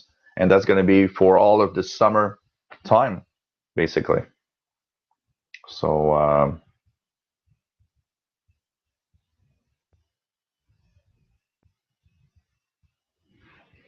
PLF says the only thing lacks on Texan radio is RDS.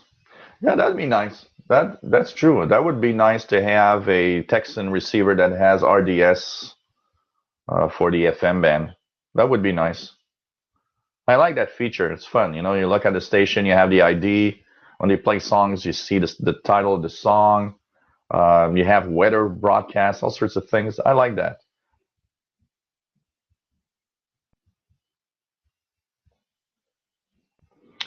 The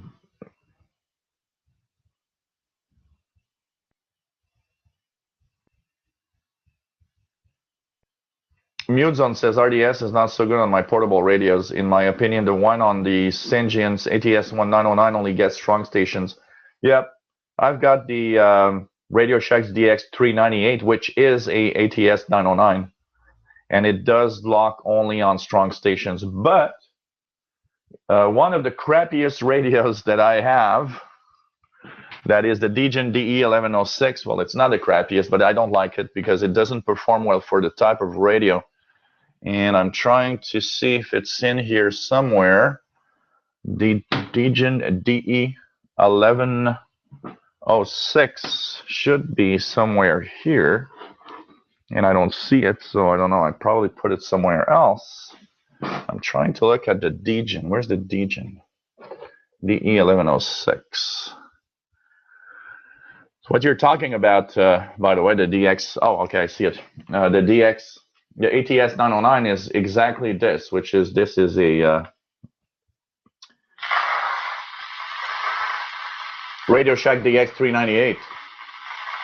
And this is the same radio as the Sangean. And it is true that the RDS isn't always perfect. I'm going to try one and show you guys the RDS functionalities, if you can see it. If I go into a FM frequency here. Secret plans to find Luke Skywalker, the new Star Wars. Here, RDS is, here you see the text appear of a station. And that will display all sorts of information from, you know, songs of names that names of songs of music you're listening to.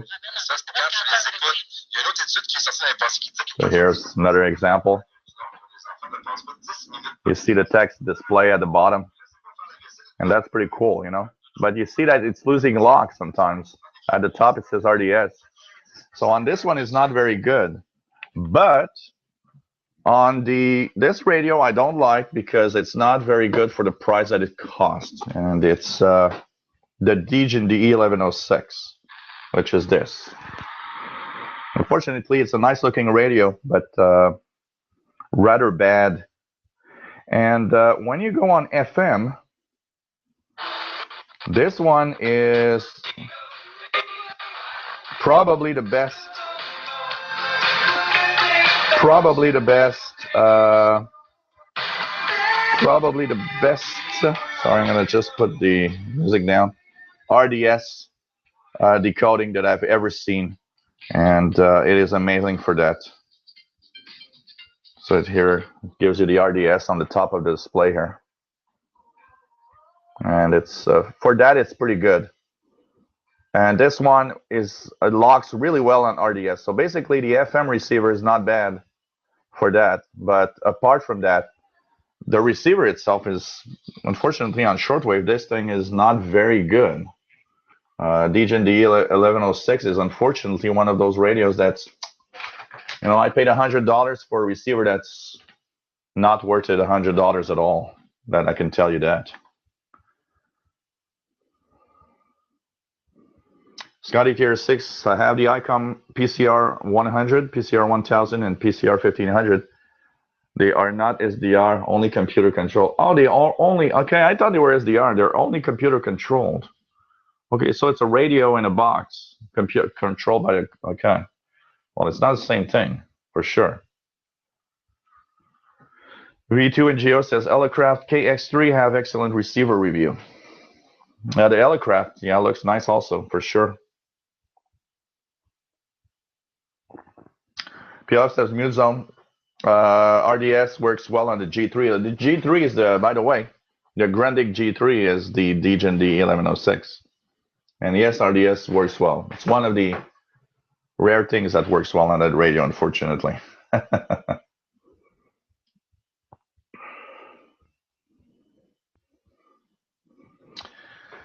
Stephen Cooper is asking if anyone has decoded the DGDX today at 2000 hours universal time that was on 6070. Unfortunately, I was unable to try it out. I was just too busy bringing everything up for the. Yeah, it's not worth it. Like I said, Mute Zone, Grandic G3, and the Degen DE1106 are the same radio, and they are not worth the price they are sold on eBay. Shortwave is no good on that. It's one of the worst shortwave radios that I have, and it's sad, really sad. And the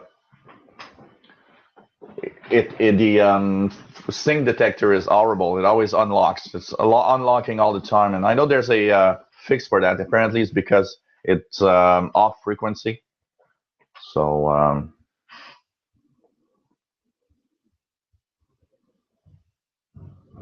yeah, the G3 and the D1106 are discontinued radios, but there's still a lot available. When you search eBay, you still have some available, but they are discontinued, yes, for sure.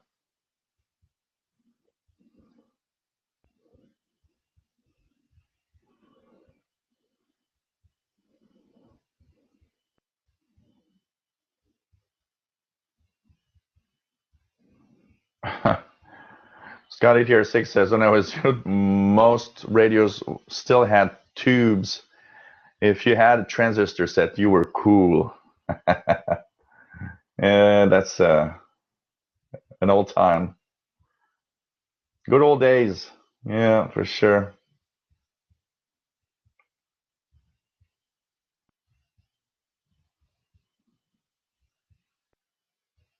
So, just checking it out here.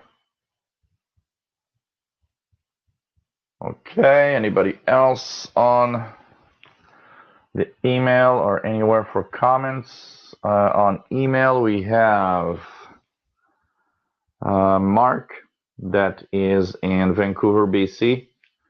Mark says, hello, I enjoy your shows a lot.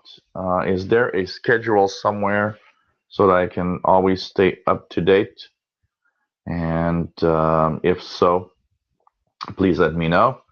Well, there's no official schedule yet. I have to build one. I want to build one on the Google Calendar and share it with everyone so that everybody could see it.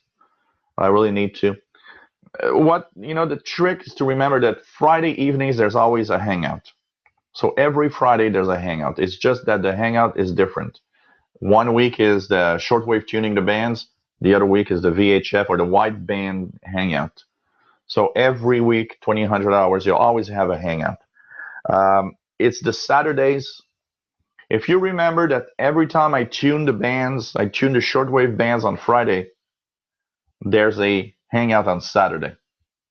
It always goes together. So if you see me tuning the bands on a Friday evening, you'll know that there's a hangout on Saturday evening also. The only Saturday nights that there's no hangout is when it's the week where I do the VHF or the wideband hangout, basically. I know it's a little difficult schedule, but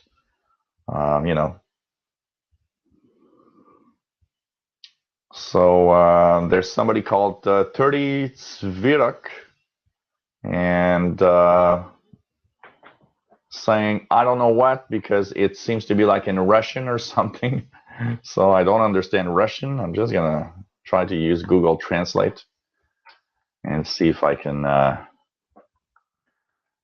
translate. Let's see here. Oh, hello. Well, okay. Hello. Nice to have you on board. Well, it's so cool to have Google Translate. That's so useful. So 30 Zvirok, hello and welcome. And I would guess you're probably in Russia. Well, maybe not.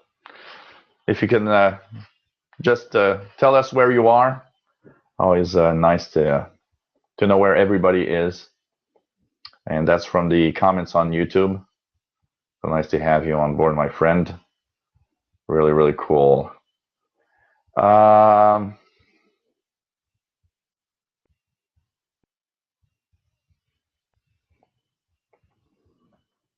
Yeah, that's the, like racing, haha, being 3 hours behind UTC for a few weeks will help. You know what?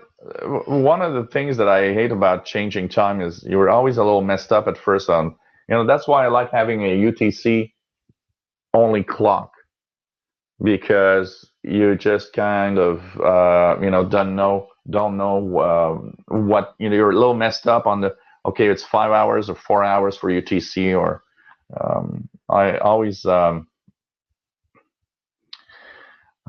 always a little mixed up. That's why having a clock set to UTC is always fun, because you just, you're always on UTC, that's for sure. So,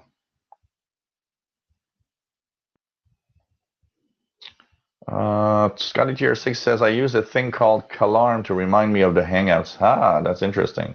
That's cool. That's cool. PLF, Gilles, you said on one of your videos, Mighty QVC will go off the air of one of their frequency. Do you think there will be others in the same case with the new A16 schedule? As for now, on the A16 schedules, I don't see anything. There doesn't seem to be a lot of stations going off. I think we've reached a point where it's a little leveling off. We had a point where stations were going. Now we're kind of at a point where the hard, the core of the stations that are there are the ones that are still staying. It's going to be interesting to see. It's going to be interesting to see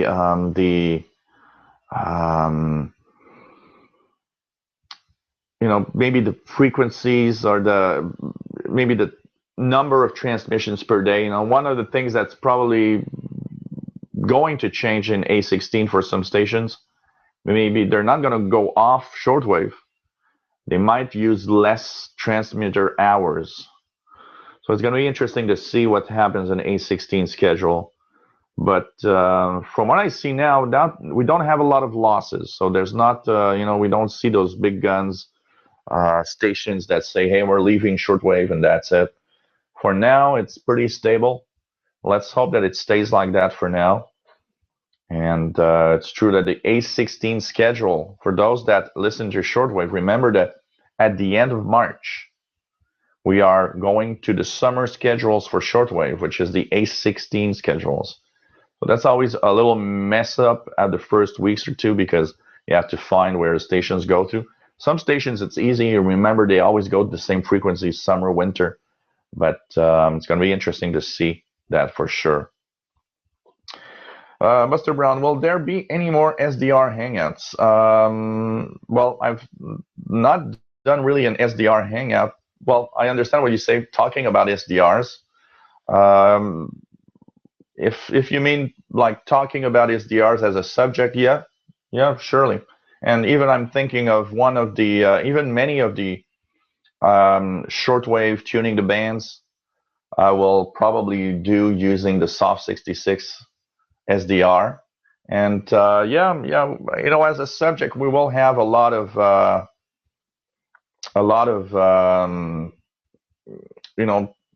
hangouts that we'll talk of SDRs. SDRs are there and they're there to stay, and there's more and more of them.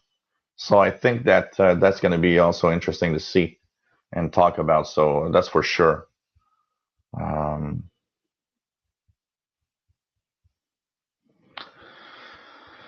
Muson says, worst is when clocks go forward on your time off, means 1 hour less sleep. Yeah, that's true.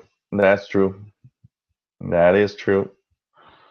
It's what's going to happen this weekend for a lot of people in North America.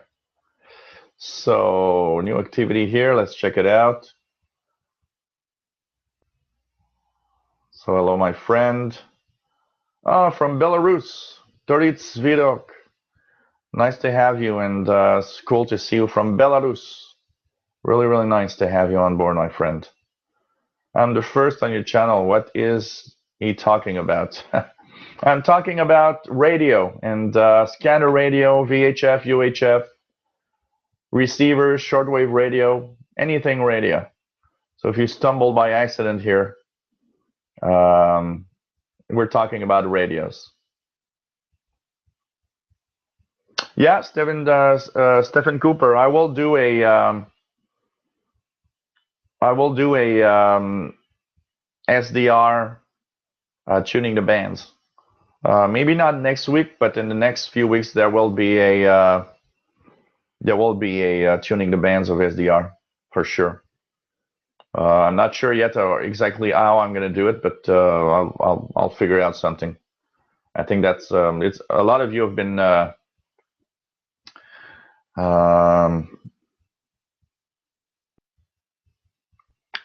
I've been asking me to do a SDR live show, so that's for sure. I'll be checking that out.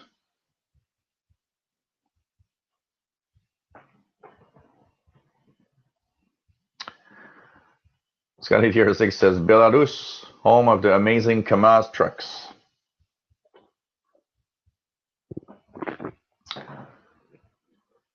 Yeah, that would be nice also. I'm going to keep it in my in the suggestions. V2NGO says, for when an AL monitoring hangout.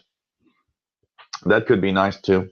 There's a few things that I've been putting on my list of what we're going to do in Hangouts. A lot of you have been sending me some interesting suggestions, and if you guys have any ideas of a Hangout about some subject on radio that you'd like to have, let me know. You can send me an email. You can tell me here. You can leave it in the comments below the videos.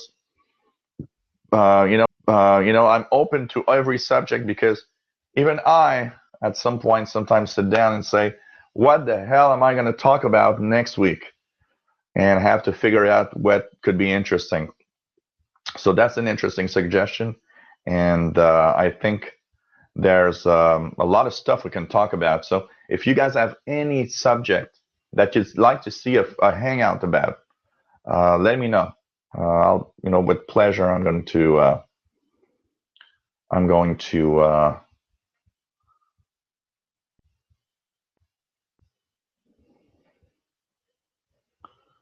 so 30 Xerox says, thanks, very cool. Greetings from Grodno, Belarus. Cool. And I'm located in Montreal, Quebec, Canada. By the way, because if you're not, don't listen very often, you might not know where I am. So I'm located in Montreal, Quebec, Canada, northeast part of North America. And we have these shows every Friday. There's a show. And we also have a show every 2 weeks. Rich ADL, welcome to the Hangout, says, what are you using for a VHF antenna? On my ICOM ICR8500, I have a mobile magnetic vertical. So it's on a metal shed in the back. And it's an antenna that I paid 99 cents because the electronics store where I bought it was just, they wanted to sell all the antennas. They just didn't want to have any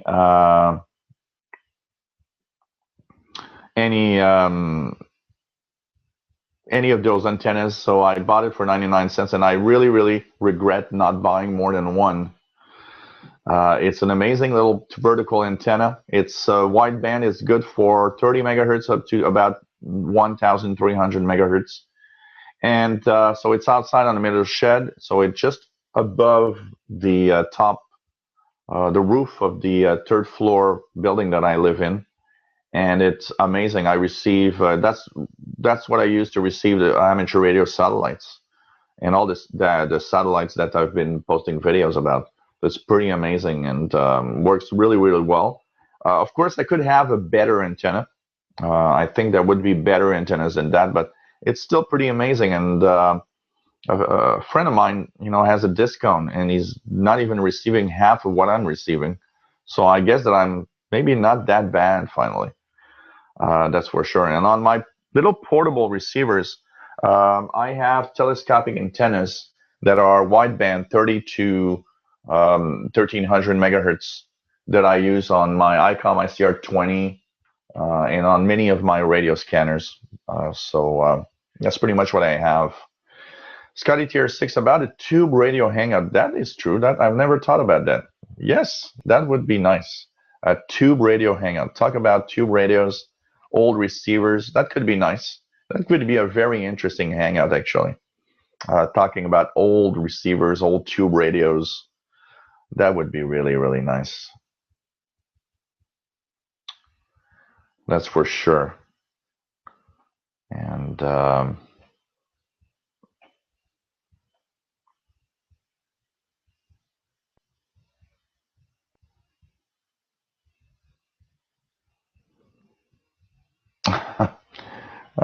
so 30 Zvidok says, we're at night, we're not sleeping. Well, here it's not night. Sun is setting now in Canada. And he says Canada's far away. He's amazed at receiving my hangout from Canada. So in the email, we also have Steve. that is checking in from Texas, and he says, "Very nice show. I really enjoy all of your hangouts. I prefer the VHF, UHF, or wideband hangout, as you call them, because I do not have a shortwave radio, but I own several scanners. I have a few Radio Shack models and also a Burcat channel. So that's very interesting to see." Um, so he says that he finds that it's very, very interesting, and he says that the content is always cool and always nice to watch and listen to. So thanks for the comments, my friend. And we also have through the email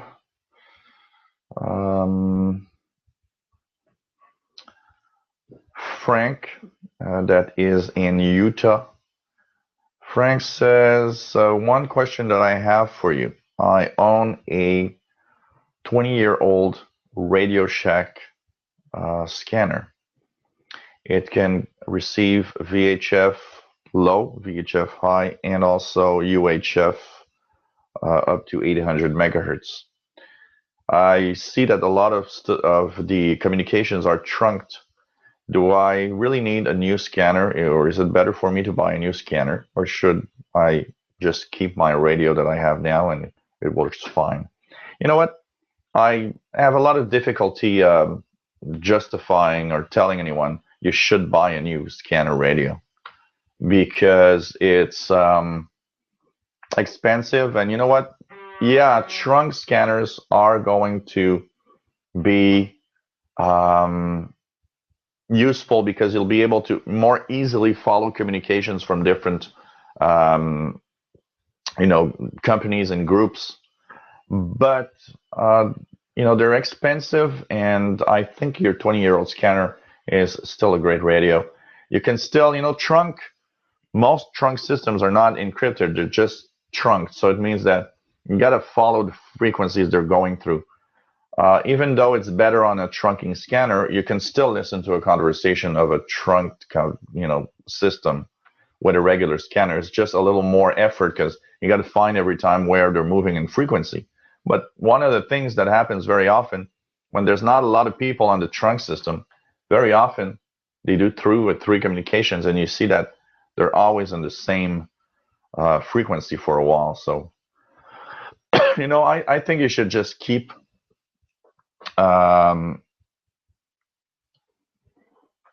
you just keep your radio, and I think you'll be able to do pretty much with it. Keep your radio, and I don't think you really need to buy a new one unless you really want. That's one thing that sometimes people will tell me, "Oh, should I buy a radio?" But very often inside them, it's not just should I buy a radio, it's I want to buy a radio, and they're trying to justify should I buy one. And so, if you feel like buying a new one, of course, go and buy a new one. That's for sure. So it's really nice to have something new. If I had a lot of money, maybe I'd buy one. A new scanner just for the fun of having a brand new radio. There's something fun about having just a brand new radio in your hands. It's even in scanner radios, it's always cool. That's for sure.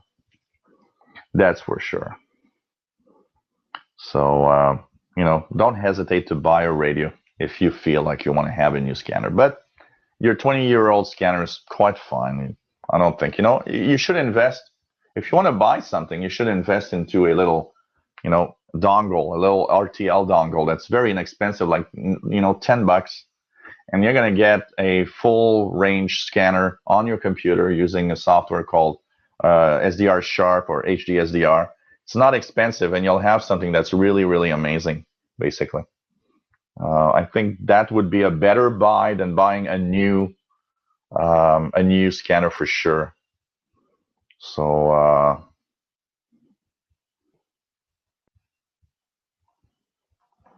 that's for sure. Um,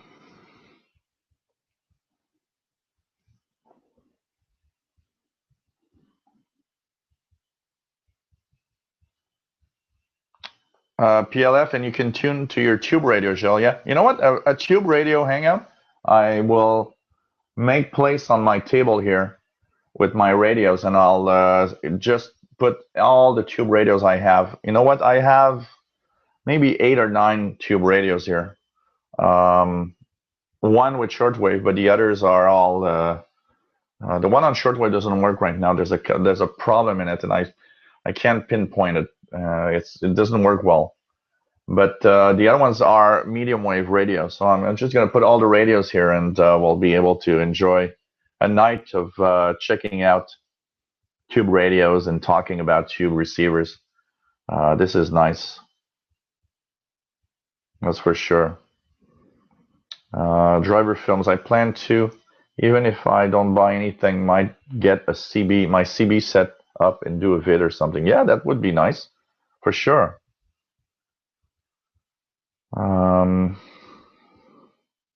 One thing that I would like to do, maybe VDU NGO says another Hangout suggestion: DMR, DSD Plus, and FMP.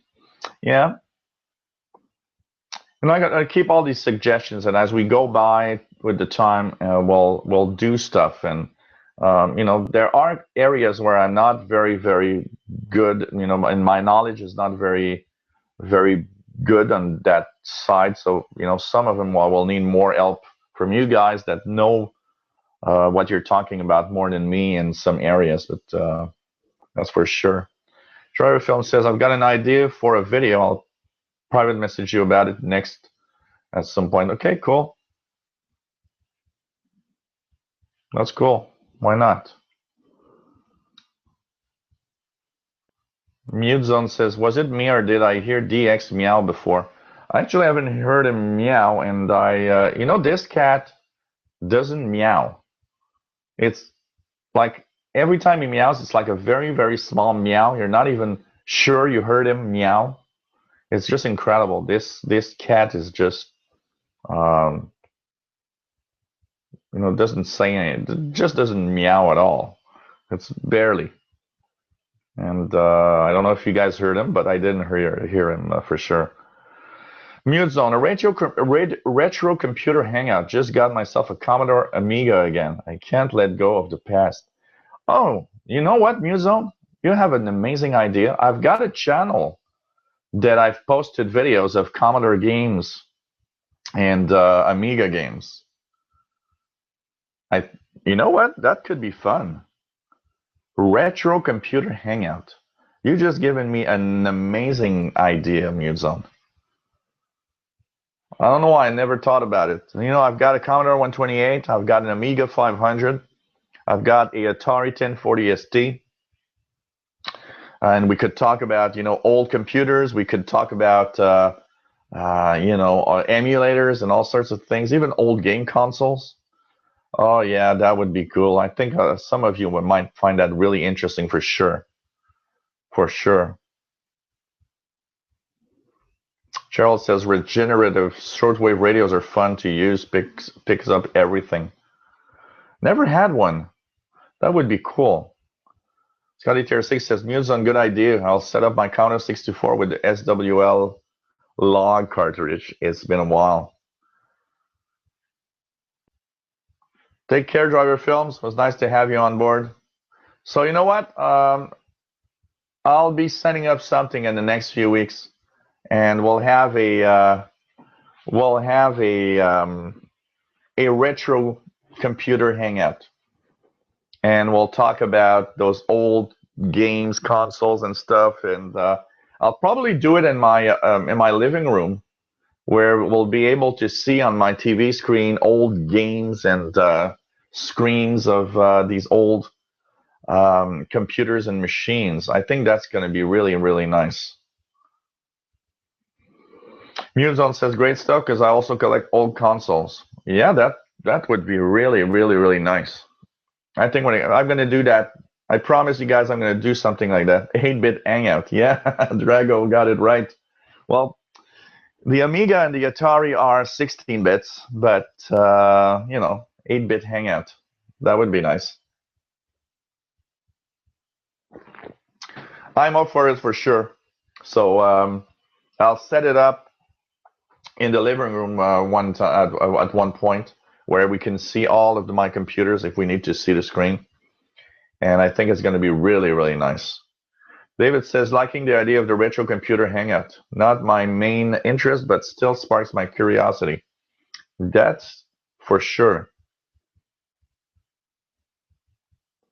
Yeah, that could be interesting. PLF maybe do. A lot of people on my different channels always ask me, I know you got other channels. Can you do like a listing of your channels? I don't like doing a listing because some of my channels are really crappy and I don't want to show them to anyone. But everybody's always saying, hey, I want to see, some people from the Windows channel have transferred and, know that I have this radio channel on the shortwave channel. And some of the shortwave followers know that I have a Windows channel. But I do get requests all the time. It's like, oh, you got more than one channel. You should share it with us, and so we can see all the channels you got. And that's for sure. Yeah, 8-bit sounds more retro. A Drago. That's for sure. That's for sure. So I'll check it out, PLF, and I'll take all the channels that I have that are worth mentioning, and I'll do a video. Well, I'll post the links of all the channels and explain what they are about. I've, the thing is I have about 14 YouTube channels, 14 or 15. The thing is, I only really take the time to post videos on 4, 5 maybe, because you get to a point where you need time to post videos on a lot of the different subjects, and you find yourself that you don't have the time to do all of that. So I mostly have a few channels. My retro channel, I don't even remember my retro channel. It's it gives you an idea of how long the last time that I posted anything there. Let me just check it out here. I'm going to try to find out for you guys what's that channel. Oh man. Let me just check it out. What's the name of that channel?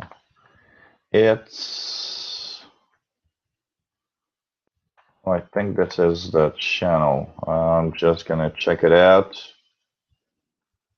that the channel? Okay. Yeah, it is. I'm just gonna check. I've got 200 and you know what? I haven't posted a video there in very, very long time, but I do have 289 followers and 100,000 views. The name of the channel is, I'm just going to check it out. Is it named? I'm just going to check it out here. Can I just use this name? Whole Computer Museum. Work? Yeah. Okay, I'm going to post the link on the chat room, but it's Old Computer Museum is MUZM.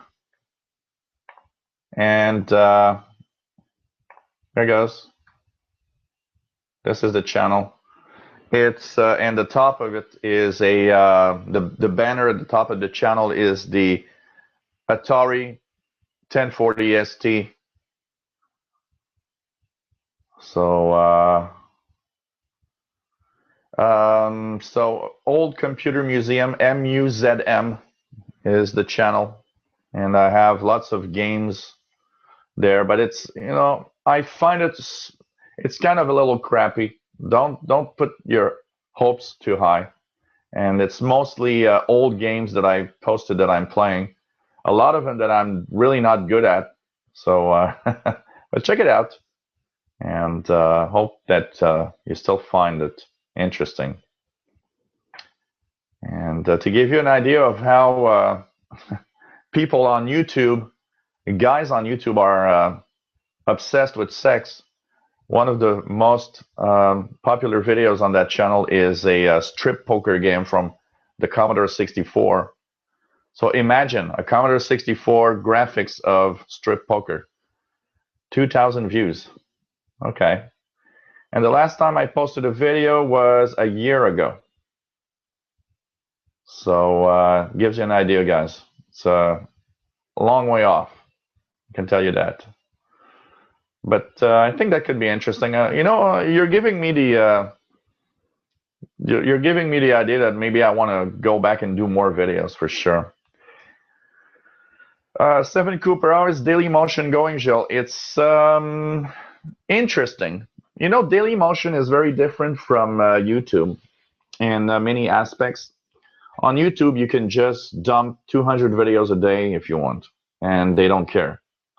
On daily motion, there's limits. You cannot dump more than, I think it's 12 videos every day, or the total amount of time from the videos cannot exceed 2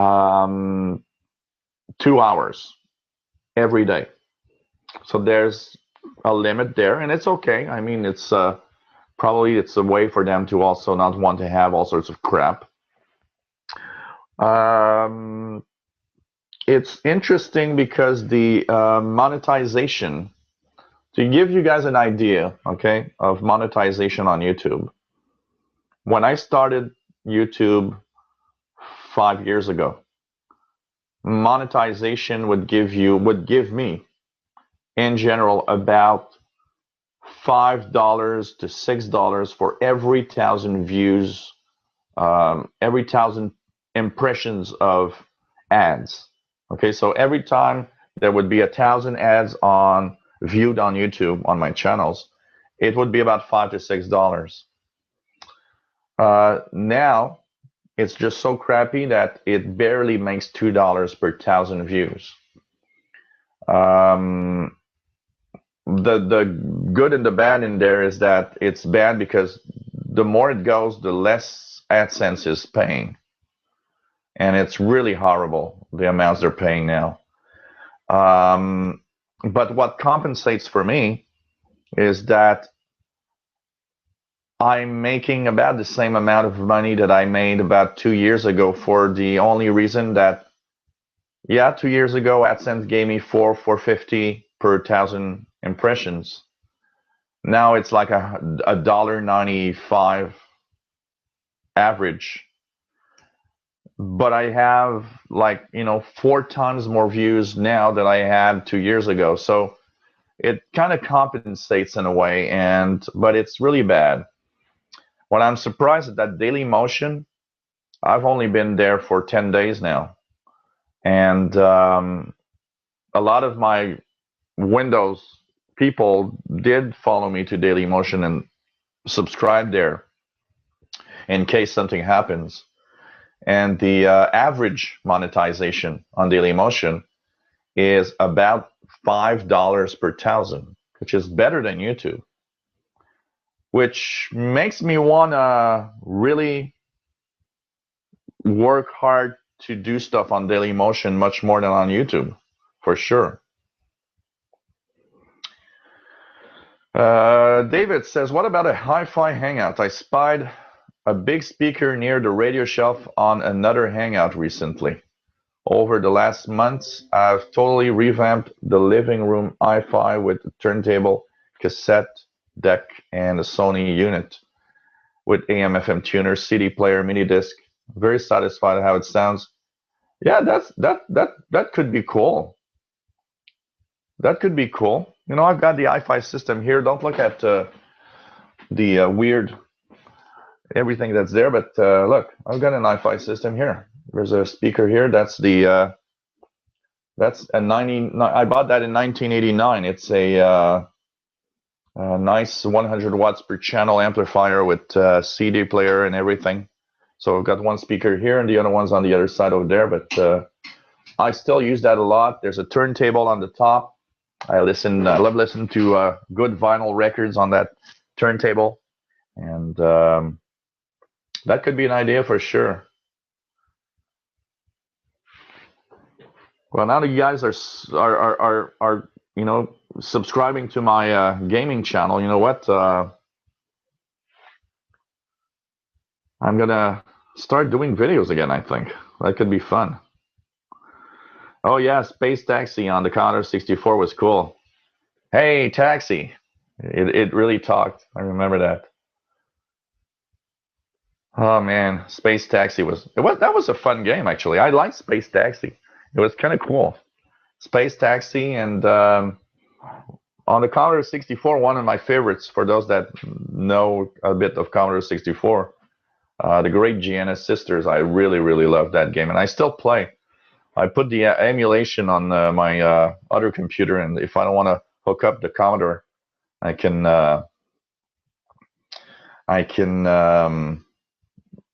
play some of these old games.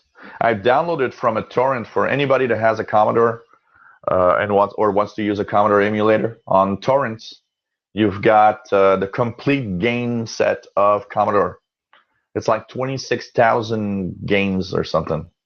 There's just so many games that, like, you know, I'm not sure you're gonna, you know, have time to play all of these games before you die. Just amazing. Oh, the Mega Drive around Italian 90. Yeah, Mega Drive. Atari 2600, first proper console I owned. I had a Gemini, which was kind of a copy of the Atari 2600. That was nice. I remember I played Donkey Kong on that Gemini, which was the Atari 2600 console. And I played Donkey Kong like crazy. Like crazy. Ray and S, I owned Sinclair products in the 80s. My first computer was a Commodore VIC-20. That's how it started all. Commodore VIC-20. David, nice channel, Joe. I'm too young to have played those games, but when I was younger, I was able to use my cousin's Sega Mega Drive for some time. Genesis in the US, yep. A friend of mine had that, a Genesis. Remember taping the Sega's videos on VHS. I think I still have those tapes. Wow, cool. That is cool. Mute Zone, Manic Miner on the Spectrum. Huh. Manic Miner. Ray NS ZX 8081 Spectrum, 48K, 128K built-in cassette. Dynamite Dan and Rescue. Oh man, Dynamite Dan. I think that was also on Commodore 64. That name, that tells me something. I played that for sure.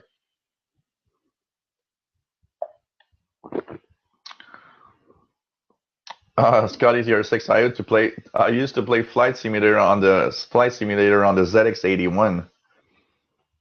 Man, I can tell you one thing. Playing Flight Simulator on my Commodore 128, and you had to swap all the discs for the scenery, and the scenery was very simple. Blue sky and green at the bottom for, okay, this is, you know, and a little bit of details for the airports, but so little for sure. Radioactive, what is your channel on Dailymotion? All you have to do is go to dailymotion.com/learnwindows. So if you go to dailymotion.com/learnwindows, that's my channel on Dailymotion. It has the exact same videos that I put on my Windows channel on YouTube. It's kind of a safe place. I'm, you know, hoping that I can build it up on Dailymotion. If something's happened on YouTube, at least I have some other place where I can continue doing stuff. You know, I'm getting scared with all that happened. My my first Windows channel suspended, full of, you know, stupid dumbass people that try to do all sorts of bad things. I'm getting scared of YouTube a little bit, so I'm diversifying so that I can have as much places I can be, and you know, because I've it's very simple. My plan, my big plan in all of this is to eventually stop being a tech guy and just live out of doing web stuff. And I think I can do it. I think I have the capacity to do it. I think, you know, I just look at how when I do live shows and everything, how people love the things that I do. So I think I can do it. But it's just that I need to do it in a way that if something happens, I still have other places that monetize so that the cash always comes in. Because unfortunately, got to pay the rent and got to pay the bills and I got to eat. So for sure. Oh man. Ray NS says, when I had the 128K with built-in cassette, I was on top of the world. Man, I was on top. You know what? On my Commodore 128, I had a cassette drive, and you would put 4-track cassettes, the same cassettes you put in this, and save programs on that. But I remember the day that I was able to pay myself a 1571 floppy disk drive. I was so happy to have that floppy disk drive. Oh man. Oh man. Reynes says, I also played on the friend's BBC Electron and the Acorn. Wow, these computers are just incredible. Scotty Deer 6, what about a Strat Marshall Hangout? I'm sitting beside an SG Fender Reverb Deluxe. That could be a great idea also. Because if you're wondering, for those that don't know, if you're wondering why he's talking about that, that's because I feel like here. By the way, the retro computers are there. If you see, I'm just going to try to point it. So here at the bottom there is the Amiga 500, and at the top there is the Commodore 128, and at the top here is the Atari 1040 ST. So yeah, I've got a here it is. That's a Fender Stratocaster and the Marshall amplifier on the top. And I haven't played in a little while. I should start again. I need to get new cables, and I would really need to start again. Really enjoyed playing guitar a lot at some time, and I would need to. I need to, you know, do it again and pick it up again. Let's try to. Here, that could be a good idea for sure.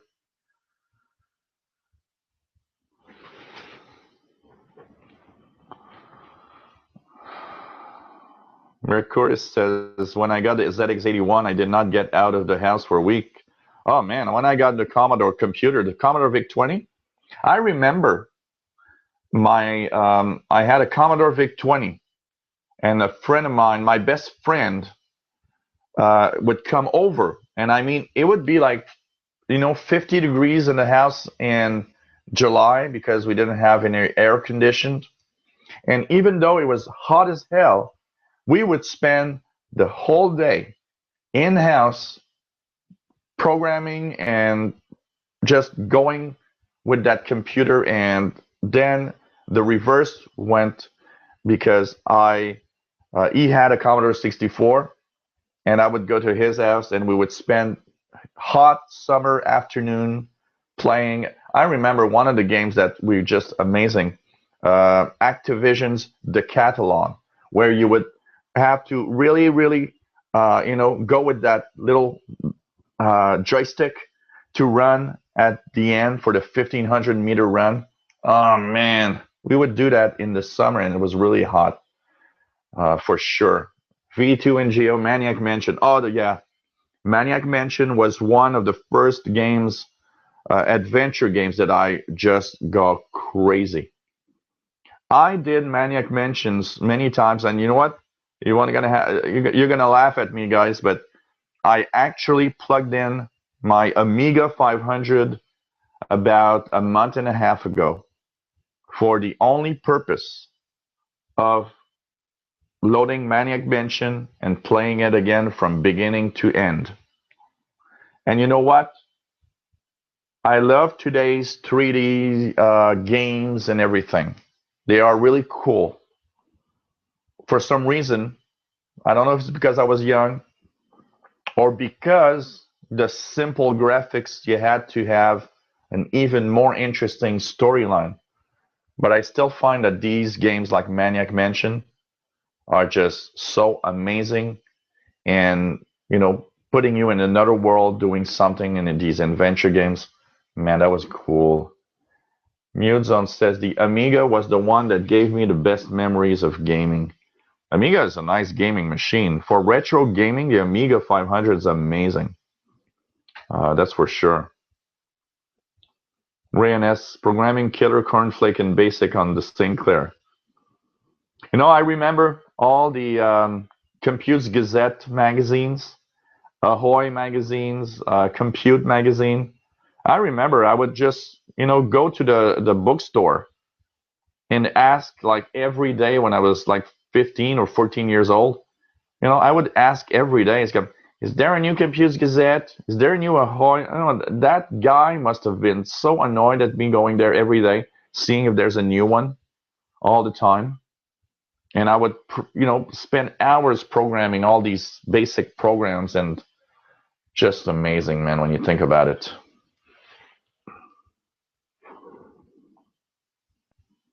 Ray and S, yeah, the lines and the noise on the TV screen while waiting for a game to load. And I mean, on the Commodore 64 and the Commodore 128, man, loading time was just so damn long. So damn long. Just dreadful. I was so happy when they invented that fast load cartridge. You just enter the fast load cartridge and everything was fast. Man. Oh, Scotty Tier 6, yeah. The 15, I had the 1571, the Commodore 1571 drive, because the Commodore 128 has a burst mode so it can go faster. And I remember the 1571 was like $400 back then. But these drives are computers. When you open the drives, they've got a CPU and everything in them. These drives were full computers in a drive. And if you ever want to depart from your 1541, Scotty, please let me know. I don't have a floppy disk for my Commodore 128. I bought the XC, what's the XC 1541 cable, and I've never been able to have it work. And it's just sad because I would have loved. One of the things I want to buy for these old computers, I see there's a European guy on eBay that sells, you remove the floppy drive from the Amiga, and you insert that thing that has a memory card reader, and you put the image files of the Amiga games, which are ADF, and you just it emulates a floppy, so you can just choose what ADF or what image you want to use, and then load it in the computer. Computer thinks it's a floppy drive. And there's also one for the Atari, and I want to have those. They look really cool. Mercurius says, I still have both the ZX81 and Spectrum in the original boxes. Keep that, man. These are worth it for sure.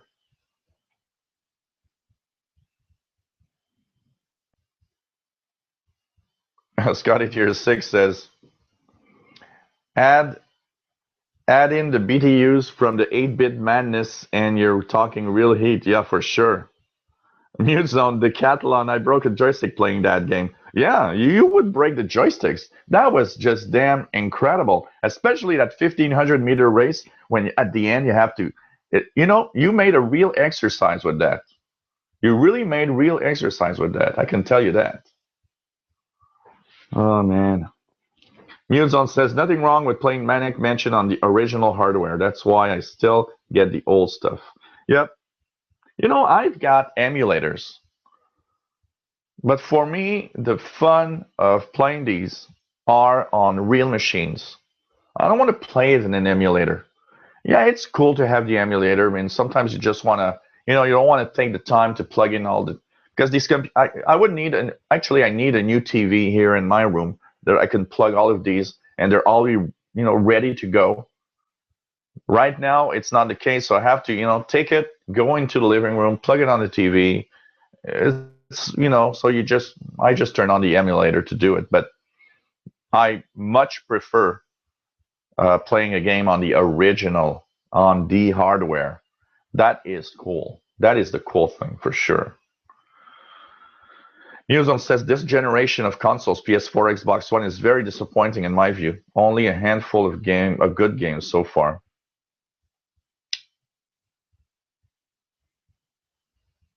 Yeah, for sure. There's something different. It's like computers. It's like computers. You know what? Um, I love computers, and I've got nice computers at home. I've got many laptops, but I'm not having as much fun with a Windows PC today than I had with my Amigas and my Commodore. I had a lot more fun with these machines than I'm having with my PC. There's something different about it. It's not the same thing, you know?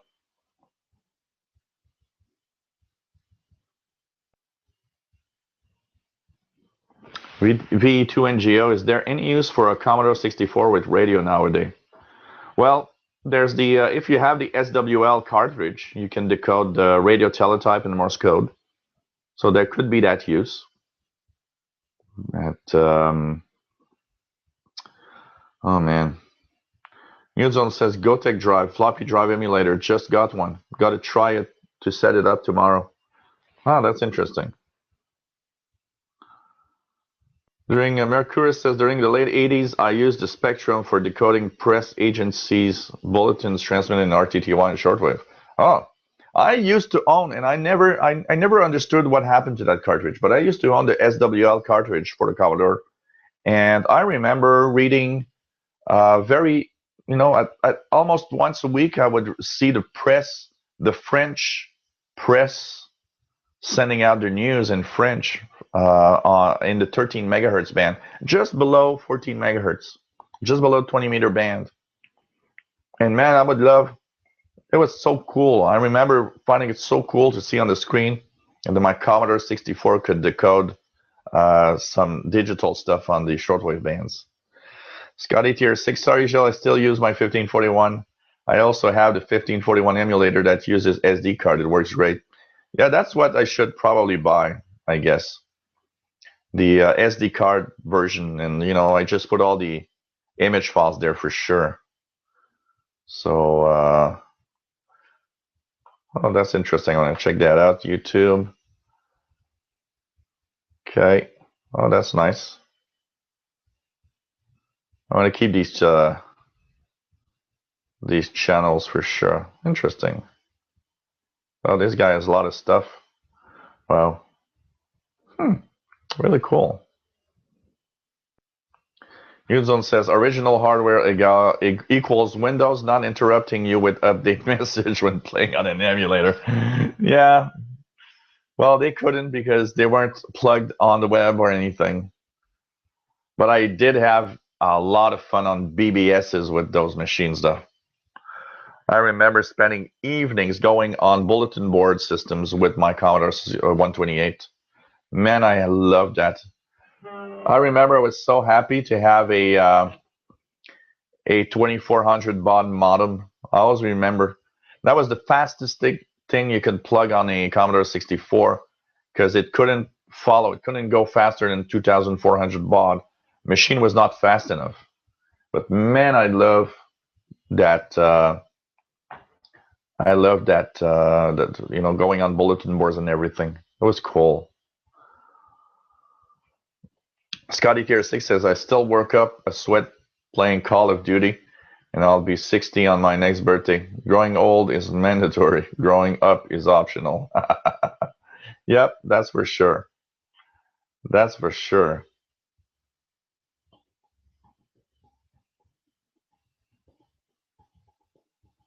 That's for sure. Yeah, I did see that a guy that used a Commodore 64 connected to the internet, or Amiga 500 also. A few things.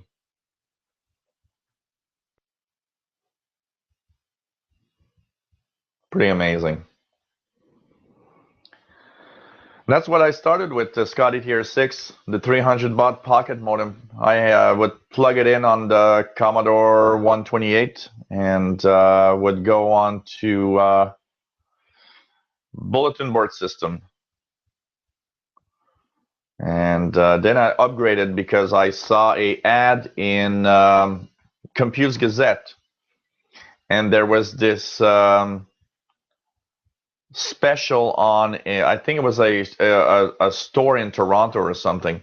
They would sell the 1200 baud modem for something like $40, which was not expensive because it was like $100 plus modem. And I remember being amazed at how fast 1200 baud was compared to 300. I mean, 300 baud modem, you could read the text, you were waiting for the text. You were reading as it's coming in, and you were waiting for the text. But then I get 1200 baud, and it was like, whoa, this is fast. That was so cool. Oh, man, that's so cool.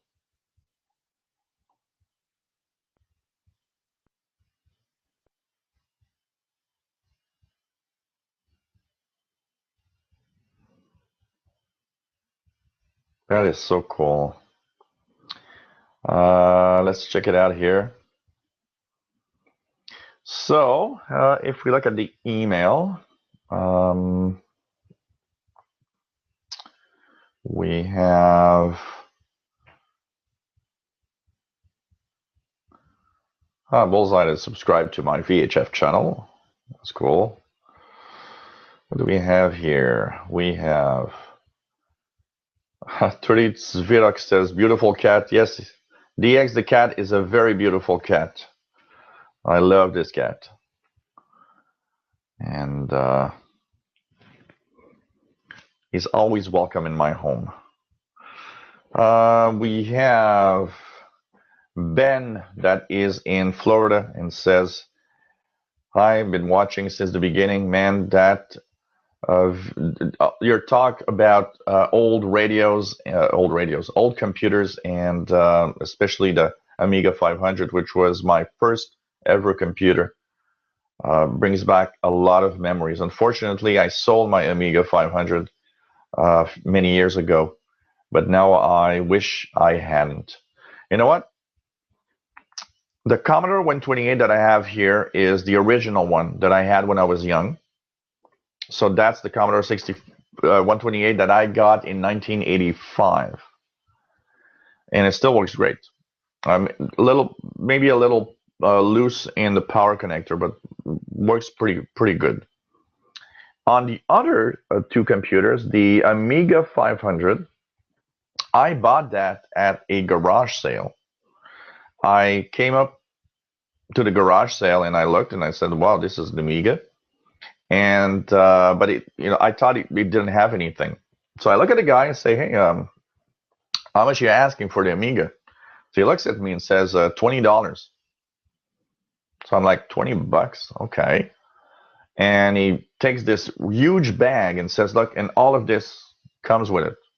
So it had the power supply, it had a mouse, it had about 50 original games, and of course the workbench operating system. So I was like, okay, for $20, I get all of this. This is coming home for sure. And the Atari 1040 ST is, I was going to a client's and it was raining that night. I finished the work and I look, there's garbage. And I see a keyboard kind of just, below one of the garbage bags, hanging out maybe this much. And I look at it and I get a little closer and I say, wow, this is not just a keyboard, this is a computer. And I removed the garbage bag and I said, this is an Atari 1040 ST computer. But it's raining like really a lot. So when I take the computer, it's dripping water. There's water everywhere. So I brought it home anyway because I was like, no, okay, I'm going to try to rescue that thing. I brought it home. I opened the case and I took a hair dryer and I spent a hell of a long amount of time drying out the circuit board, making sure there's no more water or humidity anywhere. Plugged it in, put the output on the TV, it was working great. So the only thing that I did is I changed the floppy drive because the floppy drive wouldn't work. And because the Atari ST uses a PC floppy, I was able to easily find a replacement. It's just that you need to have an old floppy that can be changed to drive 0 or 1. Today's floppies cannot. But I found an old one that I had hanging around. And I changed it to drive 0. And I mean, it works fine. So this is the story behind all of that. It's really cool. Glenn H, evening, folks. Nice to have you on board, my friend, from the YouTube comments section. So it's pretty amazing when you think about it, for sure.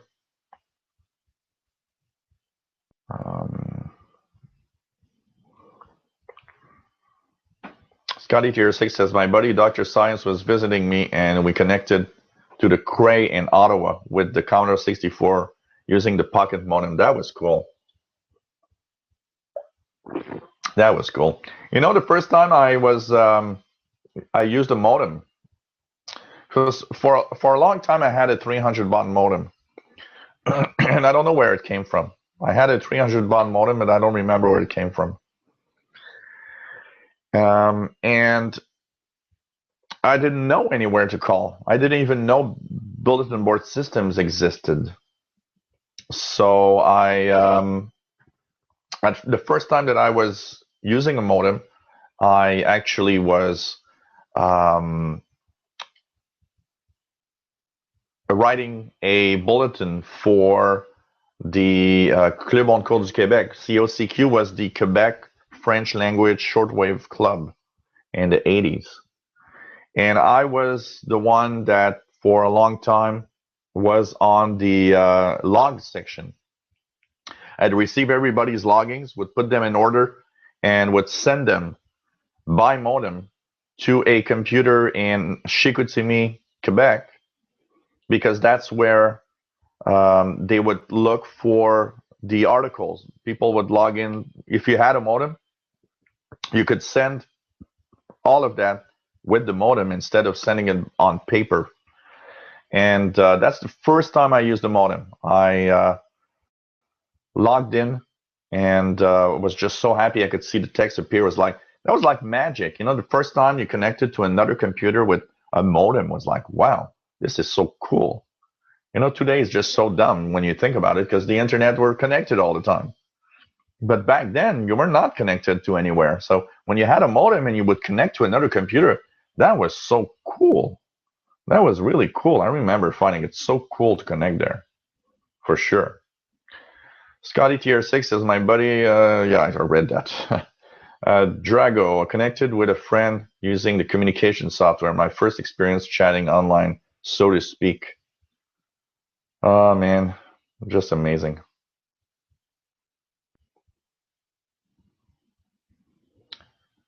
'73 Radioactive, was nice to have you on board.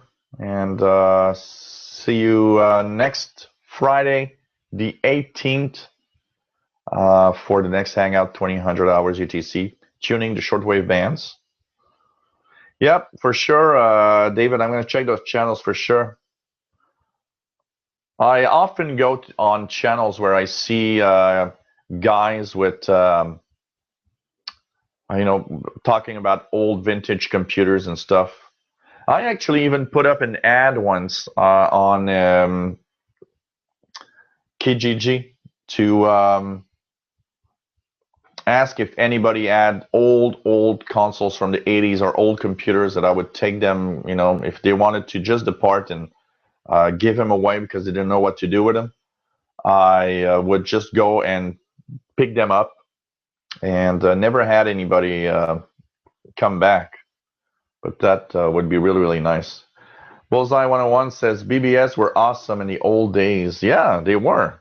I like that. I remember having a lot of fun spending, evenings just logging into bulletin board systems and having a lot of fun with that. That was so cool. That was so darn cool. I can tell you that.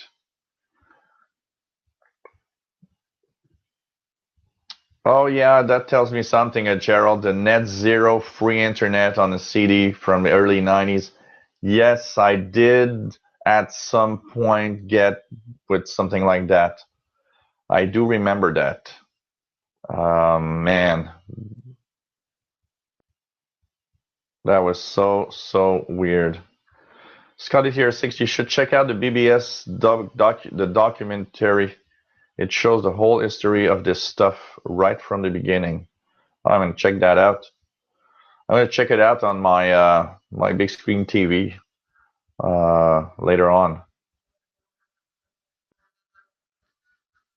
Oh wow, that looks fun. Thanks for the link. I'm gonna check it out on in the living room. I'm gonna order some pizza and look at old videos of BBS and old computers. Bye, VE2NGO. It was nice to have you on board. See you maybe next week on the Hangouts.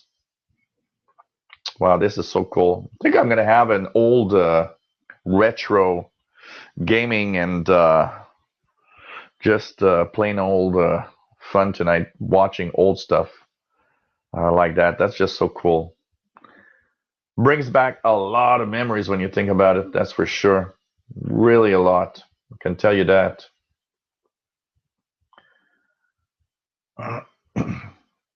Glenn H says Commodore 64 with Hunchback game.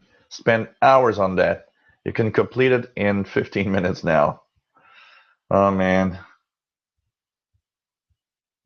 that was. I remember Hunchback. I do remember Hunchback. Wow.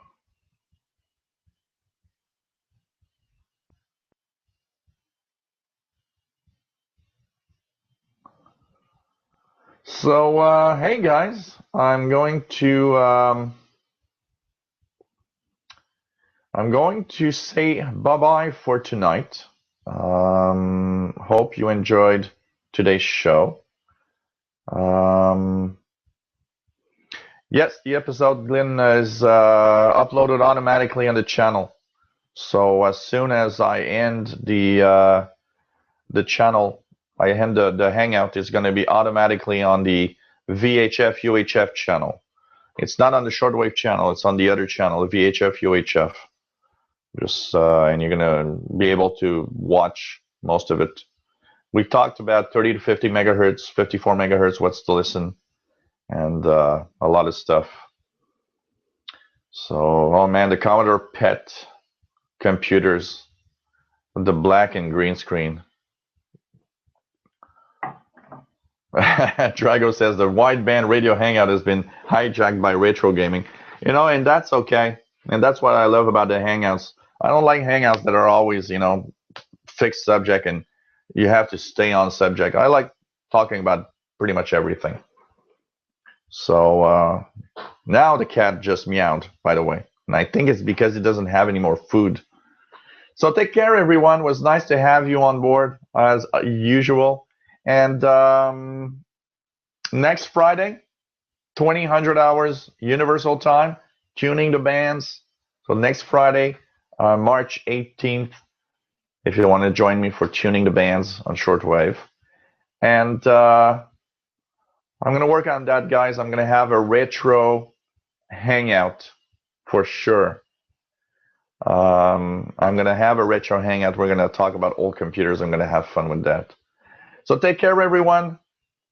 And always a pleasure to have everybody. Okay? Take care. Bye.